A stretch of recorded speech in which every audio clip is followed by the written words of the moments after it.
Muy buenas noches, queridos amigos de la Brújula Púrpura. Hoy es una noche muy especial, en este día tan particular y especial como fue hoy. Hoy nos vamos a extensionar y a iniciar un viaje con el buen Nelson Vera, que nos acompaña hoy para recorrer la vida de este gran crononauta, de este viajero místico, escritor de la ciencia ficción, que fue el señor René Rebetes. Entonces hoy realmente estamos muy complacidos de tener a Nelson y de saludar a cada una de las personas que están conectándose ahí con nosotros. Les mando un fuerte abrazo y un saludo a todos los seguidores, a todos los asiduos viajeros de la Brújula Púrpura, saludando también al viejo Nelson hoy, que nos acompaña cordialmente para compartir hoy sobre René. Bienvenido, Nelson. Muchas gracias, Juan Carlos. Yo encantadísimo, y qué mejor, también lo siento en esa clave de lectura tan mística, lo que está ocurriendo el día de hoy, coincidiendo con este homenaje, también como una suerte de exhumación, que es un poco la apuesta y el deseo en esa complicidad que en esta ocasión nos une a Juan Carlos, a su equipo, y pues en este caso mis aventuras también, mis con mi equipo de Aleph, ¿no? Y ahí hay muy buenos lugares de encuentro y complicidad. Y bueno, pues agradecerte la invitación, darle la bienvenida pues a las personas que nos van a acompañar, a los entusiastas, a las personas que conocen de alguna forma la obra y vida de René Rebetes. Sé que hay personas que se van a sumar para que seguramente enriquezcamos entre todos la charla, pero también a las personas que apenas de forma una suerte incauta, pues se estén acercando a este tema de la ciencia ficción o a estas preguntas que nos estamos haciendo alrededor de estas bitácoras de vida de ciertos personajes que nos atraen, nos llaman la atención, pues que también se dejen en este caso, y la mejor palabra que puedo buscar en este momento es iniciarse, un rito de iniciación frente a lo que está pasando hoy, particularmente que coinciden con otros eventos históricos que soplan alrededor del cambio, ¿no? Es muy rebetesiano esto, ahora que lo pienso, y la lluvia. Entonces, pues, bienvenido sea este espacio para seguir celebrando todas estas coincidencias. Gracias, Juan Carlos, por la invitación. Y bueno, pues no sé qué más podemos empezar a calentar motores. Es un placer de verdad tenerte. Quiero, por supuesto, saludar a los cordiales invitados que están llegando a nuestras plateas virtuales, a Diego Alejandro Rodríguez, que la tenemos allí, un buen saludo ahí al viejo Diego, Andrea Ramírez, tenemos a Linda Evelyn, tenemos a Alexandra Correa, un cordial saludo, más todos los que se siguen allí sumando, Julián Gómez. Bueno, entonces realmente bienvenidos a una breve presentación de mi querido Nelson Vera. Él es antropólogo de la Universidad de los Andes y también cursó ingeniería en música en una universidad de Barcelona. Una curiosa combinación bastante particular que vemos reflejada en su gusto musical con esta pieza de Magma que estábamos allí escuchando. Él se desenvuelve pues en el colectivo Aleph, en el que dan talleres y hacen promoción de la lectura y promoción cultural en general, y pues que es un espacio también investigativo para la escritura y la literatura. Entonces, entre muchas otras cosas que hacen allí, porque veo que son bien activos, muy transmediales.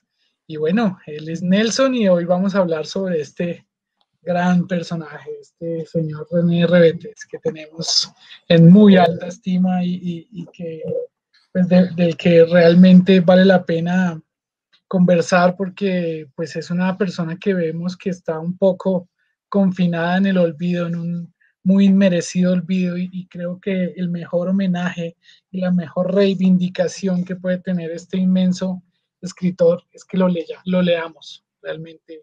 Tiene una prosa muy particular, muy novedosa, muy adelantada, muy extraña, muy peculiar, así como sus ensayos, ¿no? Este ensayo sobre ciencia y sufismo que también es una cosa increíble. Pero entonces, pues nada, entremos directo al viaje de este crononauta.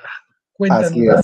Muchas gracias, Juan Carlos. Bueno, lo primero que quisiera es, grosso modo, o de forma más bien quizá un poco sucinta, es establecer algunas claves primero de lectura de qué es esto de la ciencia ficción para poder empezar a establecer un diálogo, por supuesto, no solo con la obra, sino antes de llegar a la obra de René, la misma cosmovisión que habitó toda su biografía. La biografía de este personaje los va a dejar a ustedes iniciados y antojados porque de por sí creo que nos va a tomar, esperemos que un buen tiempo de esta charla, tratar de escudriñar las claves que habitaron toda esa línea cronológica de su proyecto de vida, que es fascinante, es fascinante. O sea, ya solo con esto, y les siembro esta idea, vamos a ver que nosotros tuvimos nuestro propio Forrest Gump, y no es broma, es una suerte de Forrest Gump, es decir, de este tipo de personajes que estuvo en todos los momentos, en varios lugares, y de forma indirecta, generando como efectos en la historia. Y entonces, vamos para allá. Lo primero que quiero es definir un poco esta idea de qué es la ciencia ficción. Voy a citar o me remito a un escritor, quizá de los más canónicos de la ciencia ficción, tanto como escritor como alguien que reflexionó sobre ella, es Isaac Asimov, ¿no? El famoso doctor Isaac Asimov, quien define la ciencia ficción como la ciencia, como una rama de la literatura que trata de la respuesta humana a los cambios en el nivel de la ciencia y la tecnología, ¿no? Es una rama de la literatura, ¿no? De la ficción, ¿cierto? Que trata de la respuesta humana. Ese término es muy clave, la respuesta humana a los cambios en el nivel de la ciencia y la tecnología. Pero quiero instalar una segunda conceptualización a partir de un teórico llamado Darko Subin, que nos abre un poco más, de alguna forma, esta primera acercamiento o acepción a definir la ciencia ficción que nos presenta Asimov, para incluir otras claves que nos va a hacer mejor conexión con los aportes y la apuesta de René Rebetés. Darko Subin define la ciencia ficción como un género cuyas condiciones necesarias y suficientes son las siguientes: la presencia del extrañamiento y la cognición. Repito, la presencia del extrañamiento y la cognición, y cuyo recurso formal más importante es un marco imaginativo distinto del ambiente empírico del autor. Y esto nos da una clave de lectura categóricamente, a pesar de los matices, diferente a la habitual a que estamos asociando normalmente la ciencia ficción como género alrededor de la ciencia y tecnología. Aquí nos hablan de la cognición, de otros tipos de saberes, si se quiere, ¿no? Otras formas de entender la vida. Y el extrañamiento, por supuesto, como mecanismo que permite el arte, y en este caso la ficción, para generar a partir de esos elementos cognitivos extrapolaciones, imaginaciones de ficciones hacia unos mundos otros posibles imaginados en las historias, ¿no? Entonces, con esto ya quisiera dar unas coordenadas iniciales y entrar. Voy a compartirles pantalla para empezar ya el trabajo alrededor de presentar y exhumar, como decía Juan Carlos, frente a esos a veces tiranos vientos del olvido, la obra y el barco biográfico de René Rebetés. Juan Carlos, ¿tú me cuentas si ya estoy compartiendo pantalla? No. ¿No? Bueno, entonces, a ver qué pasó. Un momentito. Vamos para allá.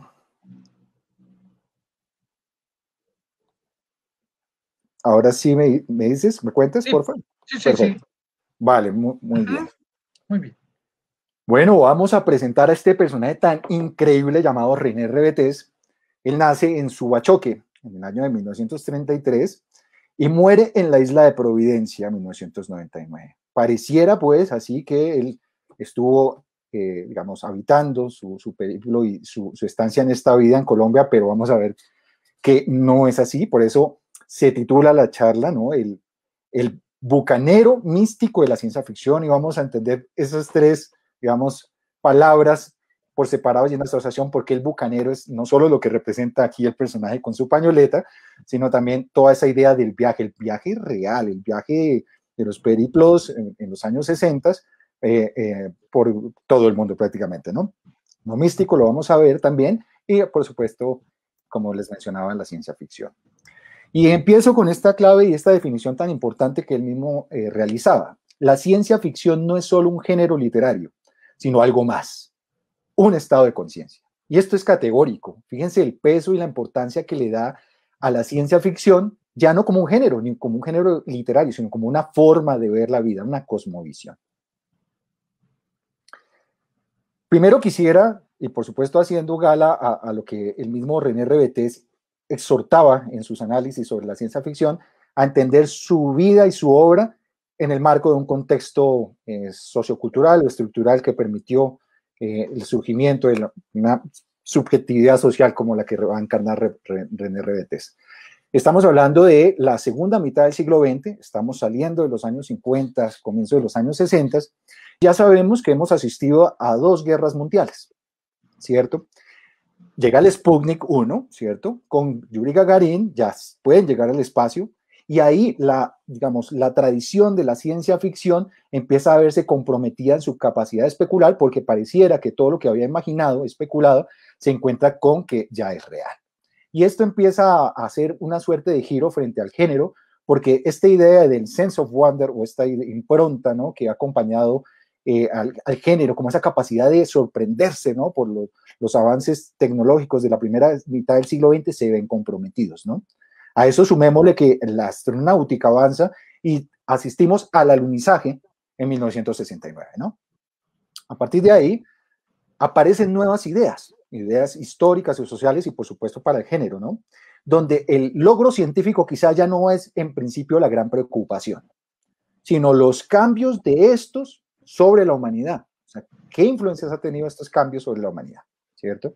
Vamos a tener otra situación que compromete este contexto histórico, y es el cambio de paradigma epistemológico, es decir, el cambio del paradigma científico, el llamado el positivismo lógico, que hacía una defensa hacia la razón, hacia la ciencia, ¿cierto? Justamente como su nombre lo dice, hacia una procura positiva, pero vamos a encontrarnos con que hay situaciones acá de desencantamiento frente a esas promesas y aparece la idea del relativismo, el relativismo como paradigma que empieza a leer más allá de la ciencia positiva, que para ponerles un ejemplo, suele decir que 1 más 1 es igual a 2, por lo tanto 2 menos 1 es igual a 1, es decir, como esa lógica regresiva y que pues es como un determinismo en el tiempo, el relativismo llega a ser mella y dice, no, no es tan cierto y todo depende desde dónde se mire, ¿no? En la misma ciencia vamos a encontrar justamente resonancias con estos nuevos paradigmas, como el paradigma de la física hacia el movimiento de la relatividad, hacia la física cuántica. En esos entronques sociohistóricos vemos también que esa idea de la ciencia y la promesa que había acompañado digamos, esas utopías en el comienzo del siglo XX, también empiezan a generar unas dudas porque estaban prácticamente en función de unas coyunturas históricas que arremetían en contra de la humanidad o el proyecto de lo humano, dejaban de ser positivas. Y ahí advertimos, pues, aparte de las guerras mundiales y su desencanto, la adveniente Guerra Fría, la guerra de Vietnam, por ejemplo, ¿no? Ahí ustedes pueden ver las imágenes que ubicamos un poco para situarnos en ese contexto histórico. En ese sentido, aparece el fin de la inocencia frente a esas promesas, ¿no?, del positivismo, y esa modernidad, ese proyecto de lo moderno, acompañado de la razón moderna, se empieza a ver comprometido, ¿no? Aparece con esto un proceso de deshumanización de la mano de esa razón moderna. A la par, empezamos a encontrarnos con un proceso de apertura económica frente a los mercados globales. Muchos países empiezan a generar una codependencia después de la Segunda Guerra Mundial a partir de los tratados como el New Deal, ¿cierto?, con los Estados Unidos. Y aparece esta construcción discursiva del desarrollo. Esto también es importante porque va más o menos acompañada del discurso moderno y de la promesa de la ciencia para vincular el desarrollo en ese proyecto, ¿no?, contemporáneo. Entonces ahí empiezan a haber otras problemáticas y otros cambios de paradigma, ¿no?, social, histórico y epistemológico. También tenemos la desbordante industrialización y urbanización acelerada, que también conlleva la deshumanización en el mismo modelo, ¿no? En los años 60, ustedes recordarán, el movimiento estudiantil empieza a tener una voz muy importante y aparece ese famoso hito histórico del mayo del 68 con los movimientos sociales, ¿sí? Justamente generando una postura crítica frente a esos paradigmas dominantes, esos metadiscursos, metarrelatos que encarnaban los modelos de economía política y sociopolíticos del momento, como el capitalismo liberal y el socialismo como en la otra orilla, ¿no? Entonces, estos movimientos empezaron desde incluso resonando con ese relativismo que interlocutaba o que empezaba a criticar el positivismo lógico que les mencionaba, empezamos a ver que abre la posibilidad a otro tipo de experiencias y de saberes y de procesos de identificación social, ¿no? Entonces emergen los movimientos sociales, los movimientos étnicos, los movimientos de mujeres, los movimientos ecologistas, etcétera. Es un momento de efervescencia que empieza a cuestionar los modelos dominantes. Con esto aparecen nuevos tropos, es decir, nuevos temas o nuevas enclaves dentro de los géneros, particularmente en el género de la ciencia ficción. Entonces, ahí es donde encontramos la segunda definición que les hacía de Darko-Subin, ¿cierto? Que se abre más allá de lo tecnocientífico otras posibilidades de epistemes o de formas de representación y de conocimiento. Por ejemplo, las ciencias sociales y las humanas empiezan a tener cabida mucho más fuerte para hacerse preguntas desde acá. El humanismo, y a partir de ahí, unos temas que no estaban vinculados con este tipo de literatura, como los temas sexuales, los temas políticos, temas psicoanalíticos, psicodélicos, religiosos, mitológicos, mesiánicos, de tiempos remotos, ¿cierto? Orientalismo, la mística, problemas en perspectiva de género, raza, clase, generacionales, etcétera, ¿no? Entonces ahí vamos ya ubicándonos qué es lo que está ocurriendo a nivel mundial y cómo esto empieza a atravesar al género. Aparte de estas ideas que empiezan a inspirar los cambios también para la representación en la ciencia ficción particularmente, vamos a ver que no solo se trata de una apuesta de ideas, sino de nuevas formas estéticas de representación, más allá de lo canónico, ¿cierto? Digamos que la literatura de ciencia ficción particularmente estaba un poco al margen de las preguntas del modernismo en la literatura, ¿cierto? Que estaban encarnados en ejercicios como William Faulkner, etcétera, etcétera. Aquí había cierta autonomía de la mano de esas famosas revistas llamadas Pulp de comienzo del siglo XX, que tenían unas formas un poco más, quizá no tan ricas o con tantas apuestas literarias ni de representación, pero en este giro sí que aparecen varios escritores y escritoras haciéndose preguntas justamente resonantes con nuevos experimentos y las formas en cómo se van a representar los textos narrativos dentro del canon de la ciencia ficción, ¿no? Entonces aparecen nuevas técnicas literarias y artísticas que ven del avant-garde y técnicas experimentales. Bueno, para ir aterrizando en el contexto colombiano y literario también, por supuesto, en esa segunda mitad del siglo XX, tampoco estamos ajenos a esos contrapuntos con lo que está ocurriendo a nivel mundial, ¿no? Aquí particularmente teníamos un contexto, después de obviamente el Bogotazo, de una violencia bipartidista, y hablábamos de la violencia con B mayúscula, ¿no? La violencia en Colombia, ese periodo de guerra bipartidista, ¿no? También aparece, a giro de los años 60, las luchas armadas y la insurgencia en un contexto de tensión con el Estado, ¿no? De otro lado, también aparecen los vínculos todavía costumbristas y regionalistas, y esto empieza a atravesar la literatura, por supuesto, ¿no? Estaba la novela tradicionalista, la costumbrista, y frente a lo que estaba pasando en esos eventos sociopolíticos, aparecía la novela comprometida, ¿no? La llamada comprometida, novela con lo político. Eso era, digamos, como el ejercicio hegemónico de lo que estaba ocurriendo en la literatura en este momento. En ese caldo de cultivo histórico es donde empezamos ya este viaje, por eso lo llamo biografía viaje, con lo que vamos a encontrar a partir de dos coordenadas con revetes del filósofo y el escritor. Primero que todo, y bueno, ténganse y pónganse el cinturón porque esto es un viaje asombroso. Él es hijo de relojero suizo, pero de madre colombiana, quien era pintora y maestra de pintura. Fíjense que ya de entrada el hecho de que sea hijo de relojero suizo nos da la sensación de que él también tuvo una cosmovisión un poco racionalista, habituada a las mecánicas, a la forma en cómo se explicaba el mundo desde la mirada de relojero, ¿no? Su abuelo era escultor, Dionisio Cortés Mesa, y nace y crece en Subachoque, en un contexto muy bucólico, ¿no? En el campo, encuentra varias formas que empiezan a ir configurando desde pequeño esa cosmovisión. Lo bucólico, ¿cierto? La impronta artística de su familia por el lado materno y su padre relojero, ¿no? Y eso empieza a ser un caldo de cultivo para lo que vamos a contar después. Él se muda a Bogotá pronto, su padre muere joven, él era muy, muy niño, y su relación se vuelve más estrecha con su abuelo. Y ahí, pues, su abuelo era un ávido también lector, empieza el entronque con las artes y las letras, pero con esa rigurosidad también de la herencia científica y cognitiva de su padre, ¿no? Cuadrelojero suizo. Y empieza a escribir, desde muy joven, empieza a esa aventura literaria. En los colegios solían echarlo, era un personaje bastante complejo. Yo todo lo que les voy a estar contando está habitado de muchas anécdotas de personas que fueron muy cercanas a él, pero también vamos a estar trabajando con una visión también académica. Pero bueno, estos datos son un poco más de anecdóticos.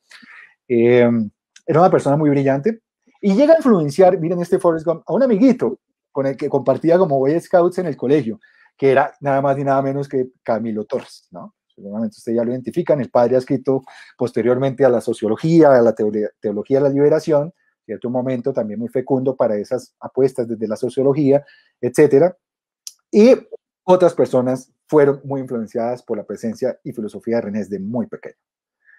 Luego, él dice, bueno, yo quiero conocer las raíces de mi papá, ¿no? Entonces él decide viajar a Europa a encontrarse con su familia en Suiza, con la familia paterna, y allí pues se instala y él ya, pues, ya joven, ¿no? Estudia economía y se doctora. Él se doctora en economía, ¿sí? Carrera que no ejerce al final, pero sí le da fundamentos, ¿cierto? Ya humanísticos dentro de esa vertiente de economía política del materialismo histórico, ¿no? Ese entronque con la sociología y las ciencias humanas. Y empieza esto sí ya a fundamentar ciertos procesos de reflexión y escriturales. Pero lo que sucede es que él se ve todavía mucho más proclive, bajo la herencia de su padre y su madre, hacia las artes y las letras. Y comienza unos viajes a París. Estamos ya aquí en un contexto de transición 50s y 60s, como les decía, y allá hace parte de círculos muy importantes de la bohemia parisina, y hace parte de ese protomayo del 68 que les contaba, y de los movimientos sociales, y ahí incluso estuvo cercano a círculos de Jean-Paul Sartre y de otros filósofos que estaban ya de cara a esa explosión que les mencionaba del movimiento social y el mayo del 68. Él vuelve a Colombia, ¿no? Él acaba sus estudios, porque cada vez es un momento de bohemia, pero todavía no sabe todavía cómo ubicarse. Y decide volver a ese espacio bucólico, quiere probar como campesino, ¿cierto? Una situación de contacto, literalmente ordeñando vacas, como dicen las anécdotas, ¿sí? Pero bueno, él dice, no, yo vuelvo a Bogotá y pues con ciertos vínculos y algo de suerte, se vincula con revistas prestigiosas donde él se convierte en editor y eventualmente también incluso en director de la revista Visión y estuvo como editor de la revista Semana. Y ahí comienza ya a escribir de forma más como oficio y como profesión. En eso se encuentra con un desencanto efectivamente de la clase dirigente y establece también amistad con ciertas figuras bastante interesantes del momento como Ramiro de la Espriella, Jorge Child, Omar Rayo, que fue amigo hasta el final de su vida, y Jorge Gaitán Durán. Recuerden a Jorge Gaitán Durán, el nadaísta, la revista Mito, y bueno, y ahí también ese círculo es muy importante para esas relaciones. Se reencuentra de nuevo con Camilo Torres, ya estaban más grandecitos ellos dos, y abraza la humanística comprometida con los entonces vientos de la revolución que vibraban en esos momentos. Él en ese también ejercicio con Jorge Gaitán empieza a escribir poemas de corte revolucionario y se hace amigo de los nadaístas. Después, pues un poco en ese entusiasmo, ¿no? De esos vientos de la revolución que les contaba, decide viajar a Cuba, ¿cierto? A apoyar, ¿no? El proceso de la revolución. Y se vuelve muy amigo del Che Guevara, se vuelven muy amigos. Y él era un gran jugador de ajedrez. Yo sé que este dato le va a encantar a Juan Carlos, pero sí, él era ya desde muy, muy joven un reconocido ajedrecista y tenían varias tertulias con el Che Guevara hablando de temas de la revolución y sobre problemas latinoamericanos. Luego, de alguna forma, este personaje, por eso es Forrest Gump, porque está ahí en todos los procesos históricos, pero también como que no se compromete y bueno, tiene como un velero que lo sigue moviendo como buen bucanero. Dista y toma distancia de ese proceso. Se aleja de la idea revolucionaria porque además, estando en mismo Cuba, se da cuenta que hay unas cosmovisiones y prácticas locales afrocubanas, como las yoruba y las orillas, en las que él siente bastante afinidad. Él se siente más sensible a esos problemas antropológicos y se empieza a hacer unas otras preguntas, entre otras porque habían varias tensiones, quizá, pues ya saben que ciertos proyectos en ese momento obnubilaban cualquier situación religiosa que no estuviera comprometida con proyectos racionales, incluyendo el proyecto socialista. Entonces él se siente un poco desencantado con eso pero sí queda fascinado con estas tradiciones, ¿no? Con estas cosmovisiones, con sus ritos iniciáticos. Y emprende una huida de Cuba, ¿cierto? Es encantado y llega a México. Él iba solo de paso a México, iba en una escala, ¿cierto? Estamos en los años 60 y él pensaba volver. Pero estando allí, como que dijo, yo quiero probar qué va a pasar, ¿no? Ese probar le duró 30 años realmente en México. O sea, él no volvió a Colombia después de 30 años. Por eso vamos a entender que no se reconoció tanto en Colombia, sino él incluso en los libros de historia o género es más reconocido como mexicano, ¿no? Allí estudia restauración de arte colonial y según cuentan se volvió un capo de la restauración y del arte y trabaja en una galería de arte. Con sus conocimientos también de arqueología emprende una búsqueda de exhumar tesoros arqueológicos, también negocia, trafica con objetos precolombinos en el rebusque y al igual que en Cuba conoce a fondo el pasado o origen del país, ¿no? Una labor arqueológica, si se quiere, de Revetés. Él iba de paso, lo que les decía, solo por una semana, queda 30 años, y en México descubre ya la ciencia ficción. Es un caldo de cultivo, como él ha mencionado en varias entrevistas. Figura como un novelista mexicano por esta edición de La Nueva Prehistoria, que es uno de sus libros de relatos. Sí. Aparece, figura como si fuera mexicano. Sí, de acuerdo. De hecho, yo tengo una antología, ahorita se las puedo compartir, de lo mejor de la ciencia ficción latinoamericana, editada por Van Vogt, y uno ve todo, digamos, el sumario del rastreo de escritores de toda Latinoamérica y efectivamente aparece por México René Revetés, ¿no? Ahí es donde a veces está como ese desdibuje de por qué no hemos logrado tampoco asociarlo acá, entre otras cosas, ¿no? Él estando en México encuentra, y él, como les estaba diciendo, él lo ha manifestado así, se lo ha manifestado a alguien que después fue un gran escritor también de ciencia ficción colombiano, que es Orlando Mejía Rivera, quien se hizo amigo de él, como que se volviera una suerte de guía, ¿no? Iniciático dentro del género, muy orientador, y RBT le confesaba que pues para él México era una suerte de escenario maravilloso para la especulación, porque estaba en ese entronque entre los temas precolombinos, una urbe que iba en expansión, en crecimiento, pero también se veía como unas ruinas de una ciudad posapocalíptica, ¿no? O sea, eran como tres vectores ahí solapándose desde la sensibilidad de Revetés. En ese México empieza a leer y a acercar ya de una forma mucho más, no solo apasionada, sino ya desde la reflexión sistemática, a varios autores que lo influenciaron, que coinciden con ese giro también de la ciencia ficción que les mencionaba, ¿no? Pues particularmente a Ray Bradbury, a Theodore Sturgeon, a Isaac Asimov, también a la influencia de Lovecraft, de Aldous Huxley, Arthur C. Clarke, que son referentes, digamos, del canon, para los que no conozcan un poco de género, son muy importantes, sobre todo en esa primera mitad del siglo XX, a excepción de Sturgeon, ¿no? Que Sturgeon ya empieza a ser una parte de esa transición del género que les contaba, ¿no? Y empieza a escribir. Allí se vuelve amigo, influencia círculos, este es un dato increíble, allí se vuelve amigo, influencia círculos de grandes escritores del momento. En ese momento estaba el boom literario, ¿no? En Latinoamérica, en su apogeo, pues se hace amigo personal de un crítico ensayista que es muy importante, que es Carlos Monsiváis, y queda flipado, queda, digamos, emocionadísimo con la cantidad de saberes que ya tenía René, ¿cierto? Y también se vuelve amigo personal de Juan José Arreola, de Juan Rulfo, de Vicente Leñero, y todos estos igual, ¿no? O sea, flipando con la cosmovisión, la mirada que tenía el bucanero, ¿no? Y a otros, ¿no? Por ahí tantos que también se vieron como afectados con la presencia de este bucanero, como Arturo Ripstein, Efraín Huertas, José Luis Cuevas, Salvador Elizondo y Jorge Portilla. Y un dato curioso, que realmente apareció el año pasado, esto es un dato nuevo, que incluso, aprovecho aquí, saludo al maestro Campo Ricardo Burgos, Campo Ricardo, que es otro escritor, maestro también, que ha analizado y que ha reflexionado sobre la literatura fantástica en Colombia, también muy cercano a René Revetés en vida, le contaba a René que estando en México en los años 60, nada más ni nada menos que Gabriel García Márquez, mientras estaba escribiendo 100 años de soledad, iba a visitarlo a la casa, en la familia, y siempre llegaba así con la excusa de quiero visitarlos, quiero hablar un rato, y antes de despedirse siempre decía, ay, perdón, ¿será que René pueda ir a su biblioteca un momentico? Claro, la biblioteca de René era una biblioteca ya generosa y especializada en ciencia ficción, y según dice la anécdota, Gabo siempre, o sea, René muy ya así como, eh, ¿cómo decirlo? Como diciendo a regañadientas, bueno, vaya tranquilo, entre usted solo a la biblioteca, siempre veía que se llevaba 2 libros de ciencia ficción.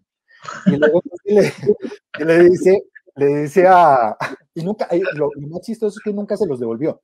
Entonces, aparece y le decía a René Rebetés, a Campo Ricardo, le decía, mire, usted, si usted hace la labor viciosa y que es todavía una deuda por hacerse, de releer los 100 años de soledad, va a estar atravesado de muchos pasajes, citas e influencias de la ciencia ficción. Y eso es sorprendente, porque es una, digamos, una labor de arqueología, exhumación y de análisis literario que todavía está por hacerse, y creo que pues sería bastante significativo, ¿no? Incluso René Rebetés tiene un ensayo que es muy importante llamado El mito de la ciencia ficción, y él dice que hay quizá como una separación que todavía no resulta clara entre, por ejemplo, los escritores de Latinoamérica, sobre todo los del boom, etcétera, frente a la ciencia ficción, cuando René dice que quizá hay más lugares comunes que los de separación, ¿no? Entonces, bueno, ese dato, y bueno, nunca devolvió los libros, eso es lo más chistoso, ¿no? Seguimos. Estando en México, allí se encuentra con un personajazo importante y muy interesante que estaba en París, y es nada más ni nada menos que Alejandro Jodorowsky, ¿no?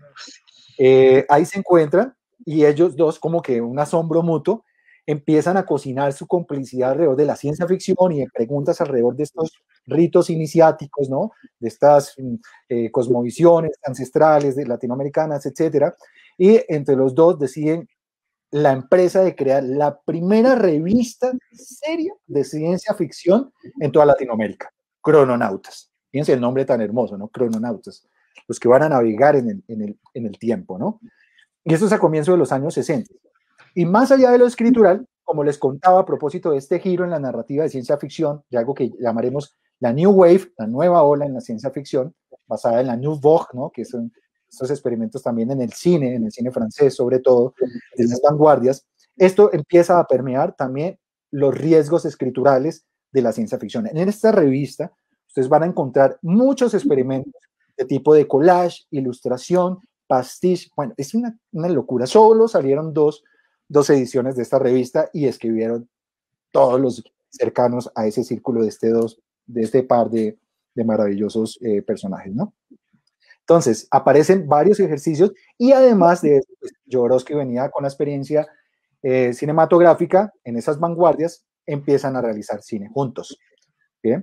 Entonces, están muy cercanos por la vida de Jodorowsky, y se conocieron también con Rebetés, con personajes como Luis Buñuel. Y bueno, estaban también ahí dialogando con el cine de Fellini, ¿cierto? Todo lo que está ocurriendo en Europa. Y René se estrena como actor, y no es poca cosa.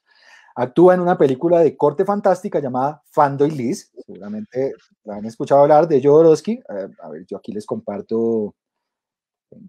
Este es una página, si están viendo, ¿cierto? Lo que estoy compartiendo. Este es Movie. Y aquí está Fando and Liz. Ahí sí la pueden ver. Ahí se pueden dar el chat. La ópera prima de Jodorowsky. La ópera prima de Jodorowsky. Una obra muy surrealista. Es muy surreal. Exacto, totalmente. Muy jodorowskiano. Si podemos hablar de lo jodorowskiano y ahora de lo rebetesiano. Y además actúa un papel secundario para una película de Luis Buñuel. Fíjense ya por dónde vamos y todo lo que este hombre ha hecho en tan poco tiempo.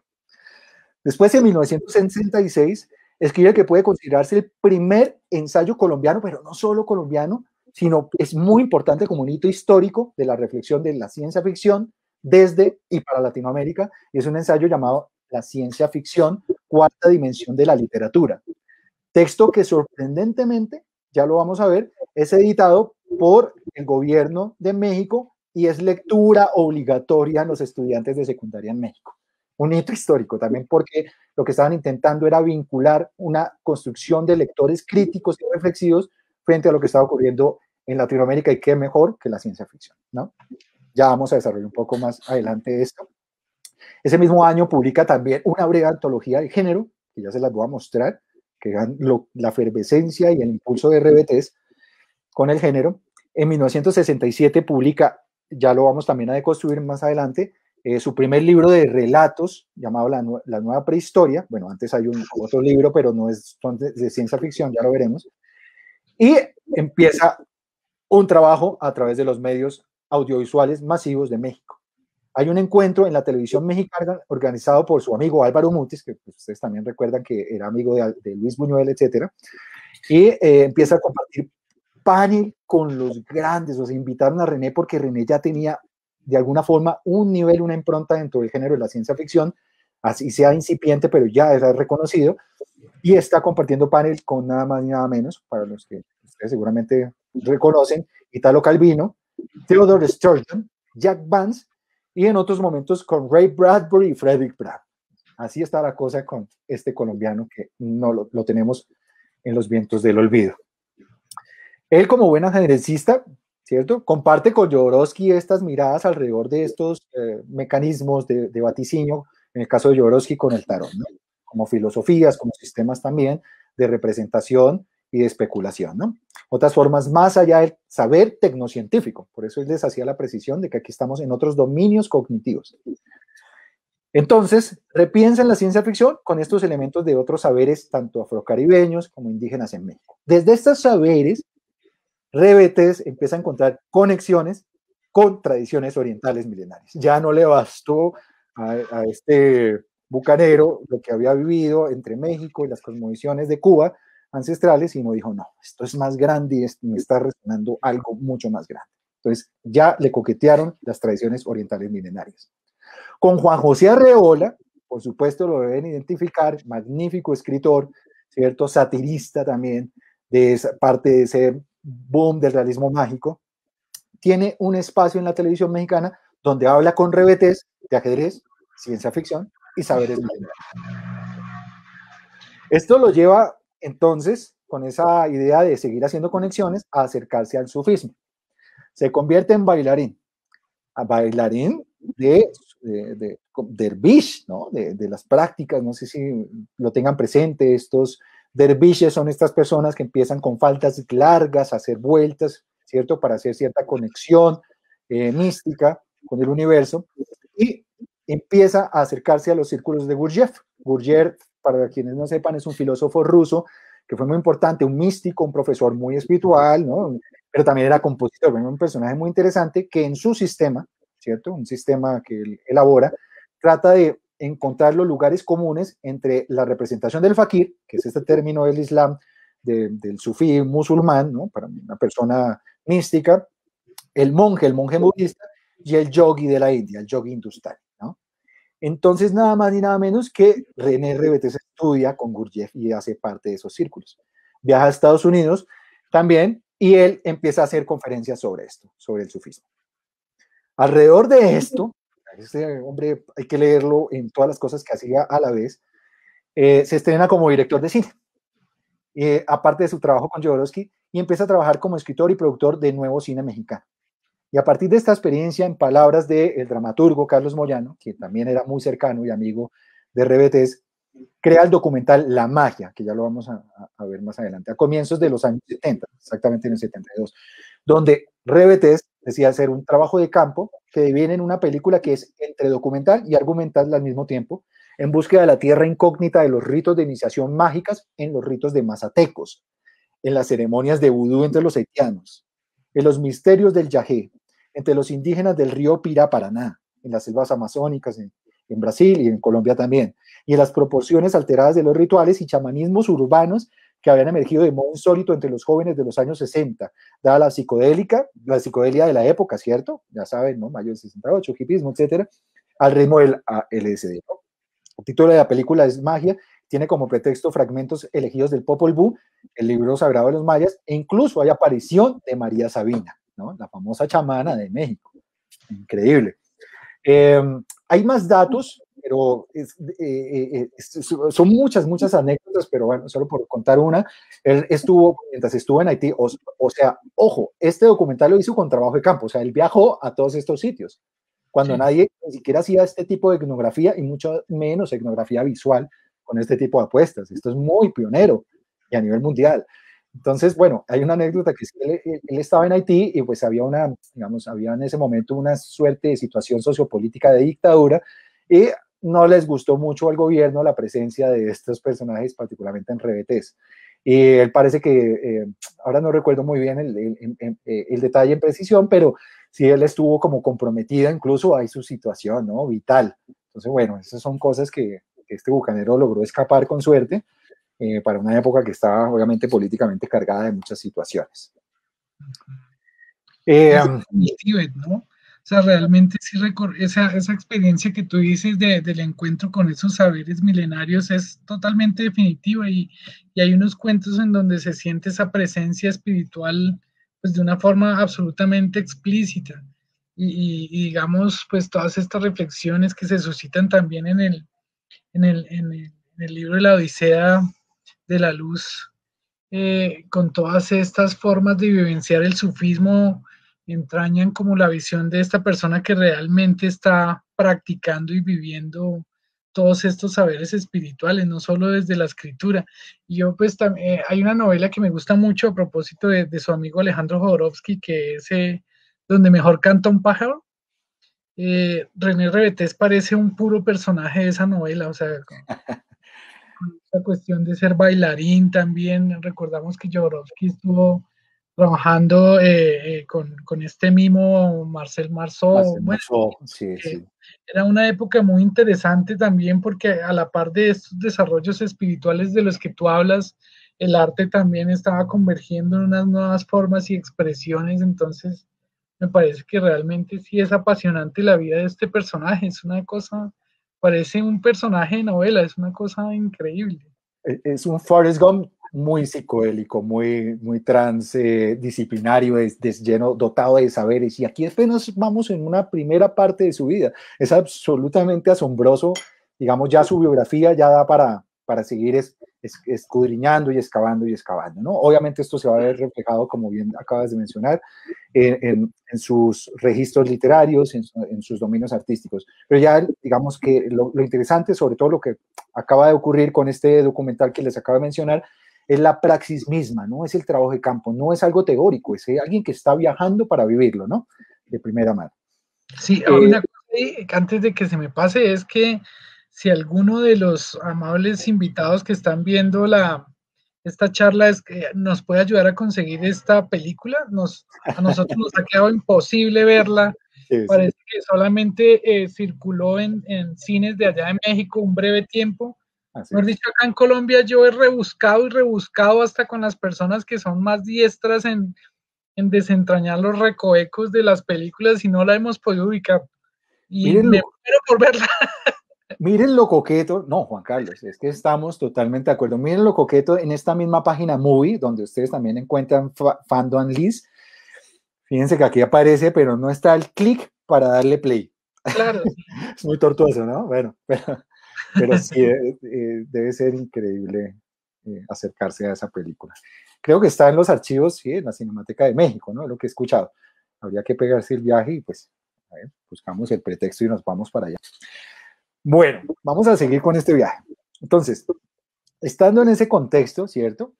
Él vuelve a México y edita libros tales como su versión del tarot del Acuario, ya les voy a mostrar algunas imágenes, y él también traduce el I Ching. O sea, joder, imparable, ¿no?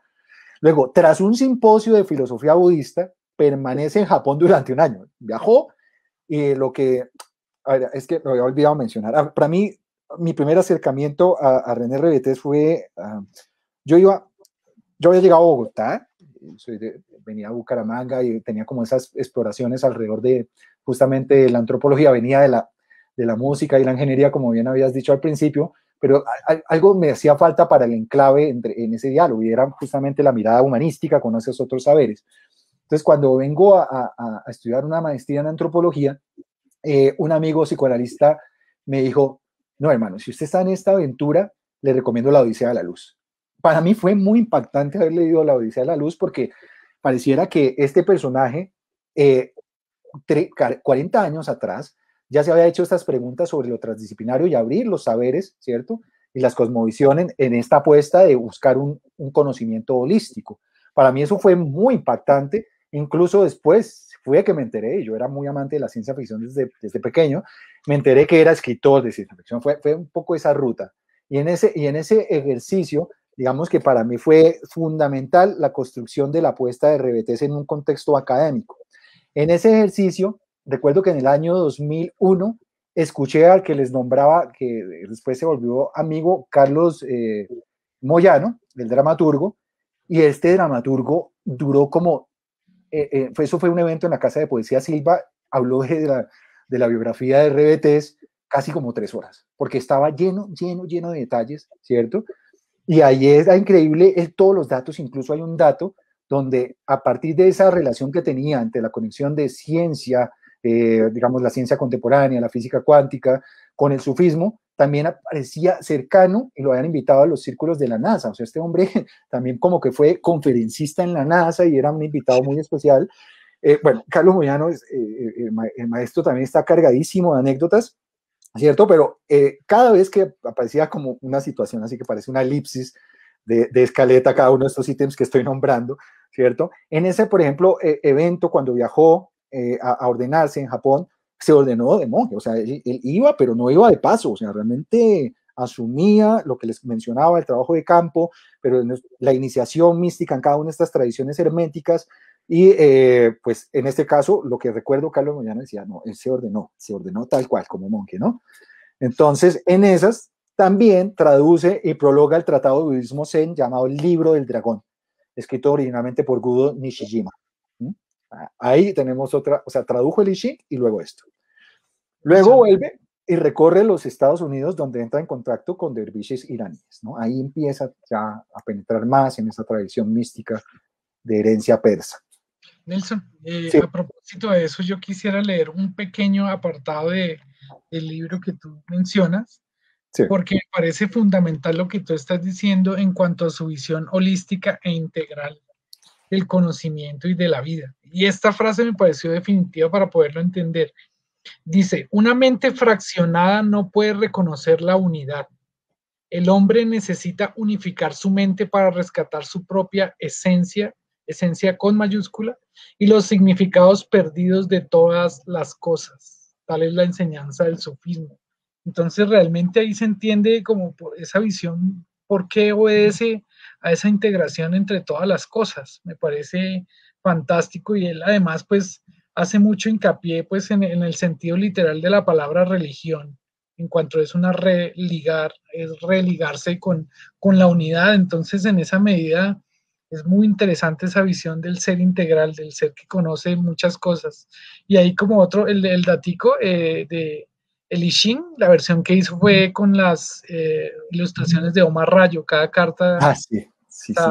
está con arte de Omar Rayo. Qué bellísimo eso. Integración, finalmente. Integración, oh, fantástico. Bueno, él vuelve a México y luego viene a Colombia porque, bueno, eso sí es una anécdota ahí de Orlando Mejía Rivera, que él vuelve justamente en un contexto, él viene a hacerse unos análisis porque él le detectaron en Colombia que tenía cáncer y le daban muy poco tiempo.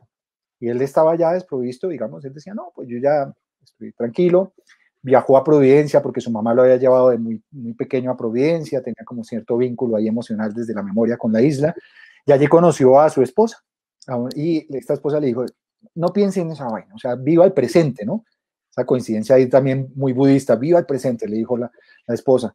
Y después, sorprendentemente, a pesar de que le habían dado muy pocos meses, pues volvió a México, se volvió a hacer exámenes y le dijeron, no, tuvo que haber sido un error, no, ya no tiene eso, que no. Y bueno, ahí ya se quedó, dijo, no, yo me quedo entonces en Providencia. Y ahí se quedó hasta sus últimos días, ¿no? Ya en esa vuelta ya a Colombia, después de 30 años de haber estado casi 30 años en México, ¿cierto? Viviría pues ahí en la isla sus últimos 14 años de vida. Y ahí escribe y edita los libros de relatos que sí son ya directamente en diálogo con la ciencia ficción, con la fantasía, lo fantástico, el terror. El primero es, ellos lo llaman Amanecer y otros relatos, y el segundo, que posteriormente se llamó Cuentos de amor, terror y otros misterios, que recogen relatos que ya venían, digamos, de la nueva prehistoria, que fue su primer libro realmente de relatos de ciencia ficción. Junto con otras obras dedicadas a Providencia, también escribió una que se llama The Last Resort, ¿no? Y un libro de cocina de la isla, de gastronomía. O sea, este hombre escribió de todo.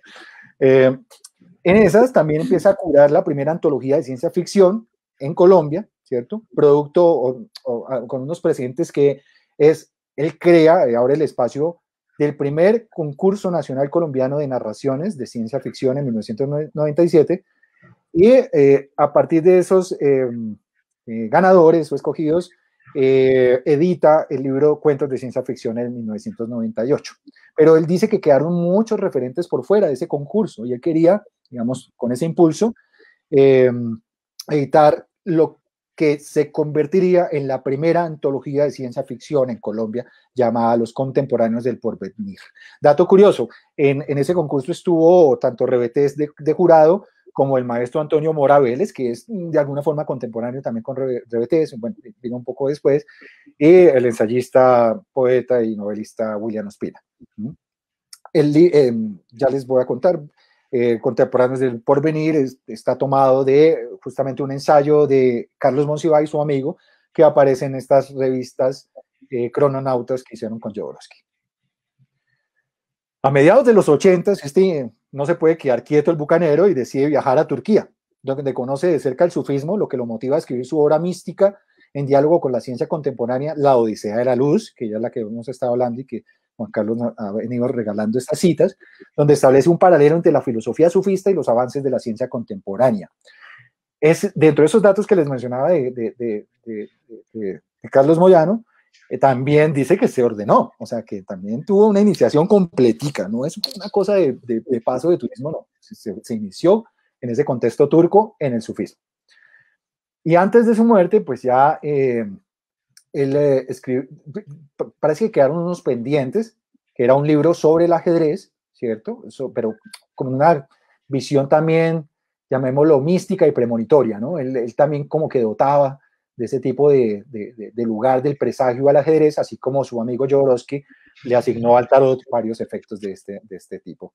Y también quedaron unos guiones pendientes audiovisuales. Muere en Providencia, y me adelanto, pero digamos que esta frase me sigue pareciendo muy, muy, muy potente, y pues que sí habla de ese tufo humorístico que era consabido de René, y pues también pues obviamente su cosmovisión mística, y dice así en su tumba: aún hay más, ¿no? Bueno, voy ahora a entrar en materia del género en Colombia, de la ciencia ficción. A René Rebeté se le conoce como el padre realmente de la ciencia ficción porque realmente se declaraba como escritor de ciencia ficción. No quiere decir que no haya habido unos precedentes en la primera mitad del siglo XX, ¿no? Algo que se ha denominado a veces de forma un poco conflictiva como la prehistoria de la ciencia ficción en Colombia, pero solo para mencionar a 3 autores que la invitación que les hago es que igual se acerquen porque son trabajos que son bastante interesantes. En principio el de José Félix Fuenmayor, Una triste aventura de 14 sabios, ¿no? Es como una sátira crítica justamente a estas ideas de los sabios de la modernidad. Se está editado en 1928 en Barranquilla. Manuel F. Sliger Vergara, con sus viajes interplanetarios en Zeppelines, que tratan lugar en el año 2009, que es una space opera, una aventura espacial. De pronto tiene más ese sabor de las pulp, de estas primeras formas, mucho más de entretenimiento desde la ciencia ficción de primera mitad del siglo XX, y esta obra que sí es muy, muy importante, que se llama Barranquilla 2132, de José Antonio Osorio Lizarazo, que tiene este tropo del durmiente, ¿no? El que se duerme y se despierta, en este caso, 2 siglos después en Barranquilla, y ve cómo está transformada la ciudad, y es muy interesante, es una gran, además, sátira sobre lo que pasaba en Colombia. A la par, en este contexto, como les mencionaba, estaban las transformaciones de la ciencia ficción de la segunda mitad del siglo XX, llamada la nueva ola, The New Wave, con ciertos precedentes que fíjense que sí que coquetean, como lo veremos, en la cosmovisión de René y en su literatura. Unas obras fundamentales que yo les recomiendo y que también pues René las menciona, son de Robert Heinlein, Extraños en Tierra Extraña. Esta obra es muy interesante porque nos habla de un personaje que es un extraterrestre, pero viene como una suerte de mesías, ¿no? La idea de lo mesiánico atravesaba varias obras de la ciencia ficción de finales de los 50 y comienzos de los 60, y esto empezó a resonar con el movimiento estudiantil. Son obras que fueron muy impactantes en el movimiento estudiantil de los 50 y 60 que les nombraba, y particularmente Duna. de Frank Herbert, que ustedes ya han escuchado, se va a llevar a cine por Denis Villeneuve, y estamos como ansiosos de ver cómo la van a redactar. Recordemos que David Lynch ya había hecho una adaptación frente a el proyecto frustrado de llevarla a cine por nada más ni nada menos que Alejandro Jodorowsky. Entonces fíjense que hay unos lugares comunes entre estas formas de la ciencia ficción que estaban en diálogo con tradiciones místicas, con esta idea de lo mesiánico, con unas cosmovisiones otras, como les mencionaba. También está esta obra llamada Más que humano, de Theodore Sturgeon, que generaba mucha admiración de parte de René Revetés, y como el mismo René dice, pues eran bastante amigos, y para él fue como muy duro la pérdida o la muerte de Theodore Sturgeon. Me parece que eran bastante amigos. Les recomiendo esta revista, New Words, editada por Michael Moorcock, y esta también empezaba a hacer los giros en las apuestas, sobre todo artísticas, de las vanguardias, atravesando ese giro también de la ciencia ficción, ¿no? Vamos a tener la versión, esta es una revista británica, New Words, la versión norteamericana empieza a hacer ecos en una antología muy importante llamada Dangerous Visions, ¿no? Editada por Harlan Ellison, donde aparece una cantidad de nuevos escritores de ciencia ficción con estas preocupaciones. Estas dos últimas imágenes que ustedes ven ahí, ella es una escritora muy importante que ahorita ha vuelto a tener muy buen, por suerte, buen impulso editorial, y pues muchos lectores como entusiastas acercándose a su obra. Ella es Ursula K. Le Guin, y aquí el profeta de la ciencia ficción en el lado derecho, Philip K. Dick. Ustedes de pronto si bien no quizá tienen asociación a sus obras directas en la literatura, seguramente van a darse cuenta que muchas películas, ¿cierto?, han estado influenciadas por su literatura, como Blade Runner o Minority Report, etcétera, etcétera. Entonces, estos eran como unos escritores más cercanos a las preguntas sobre la percepción de la vida, con temas antropológicos, sociológicos, y ya no tanto la obsesión por la ciencia y tecnología, que era la característica de la primera ciencia ficción, de la ciencia ficción de la primera mitad del siglo XX, ¿no? Los viajes espaciales, las naves, etc. Bueno, entremos en la obra rápidamente. No, trataré de no extenderme porque es un poco, de pronto podemos saturar la misión de hoy, pero bueno, pues sí que vale la pena nombrarla. Este es el primer libro de relatos de René Revetés, están entre poemas y relatos, no son especulativos. Se llama Los ojos de la clepsidra, editado en 1964, salvo que sí que aparece aquí Rocky Lunari.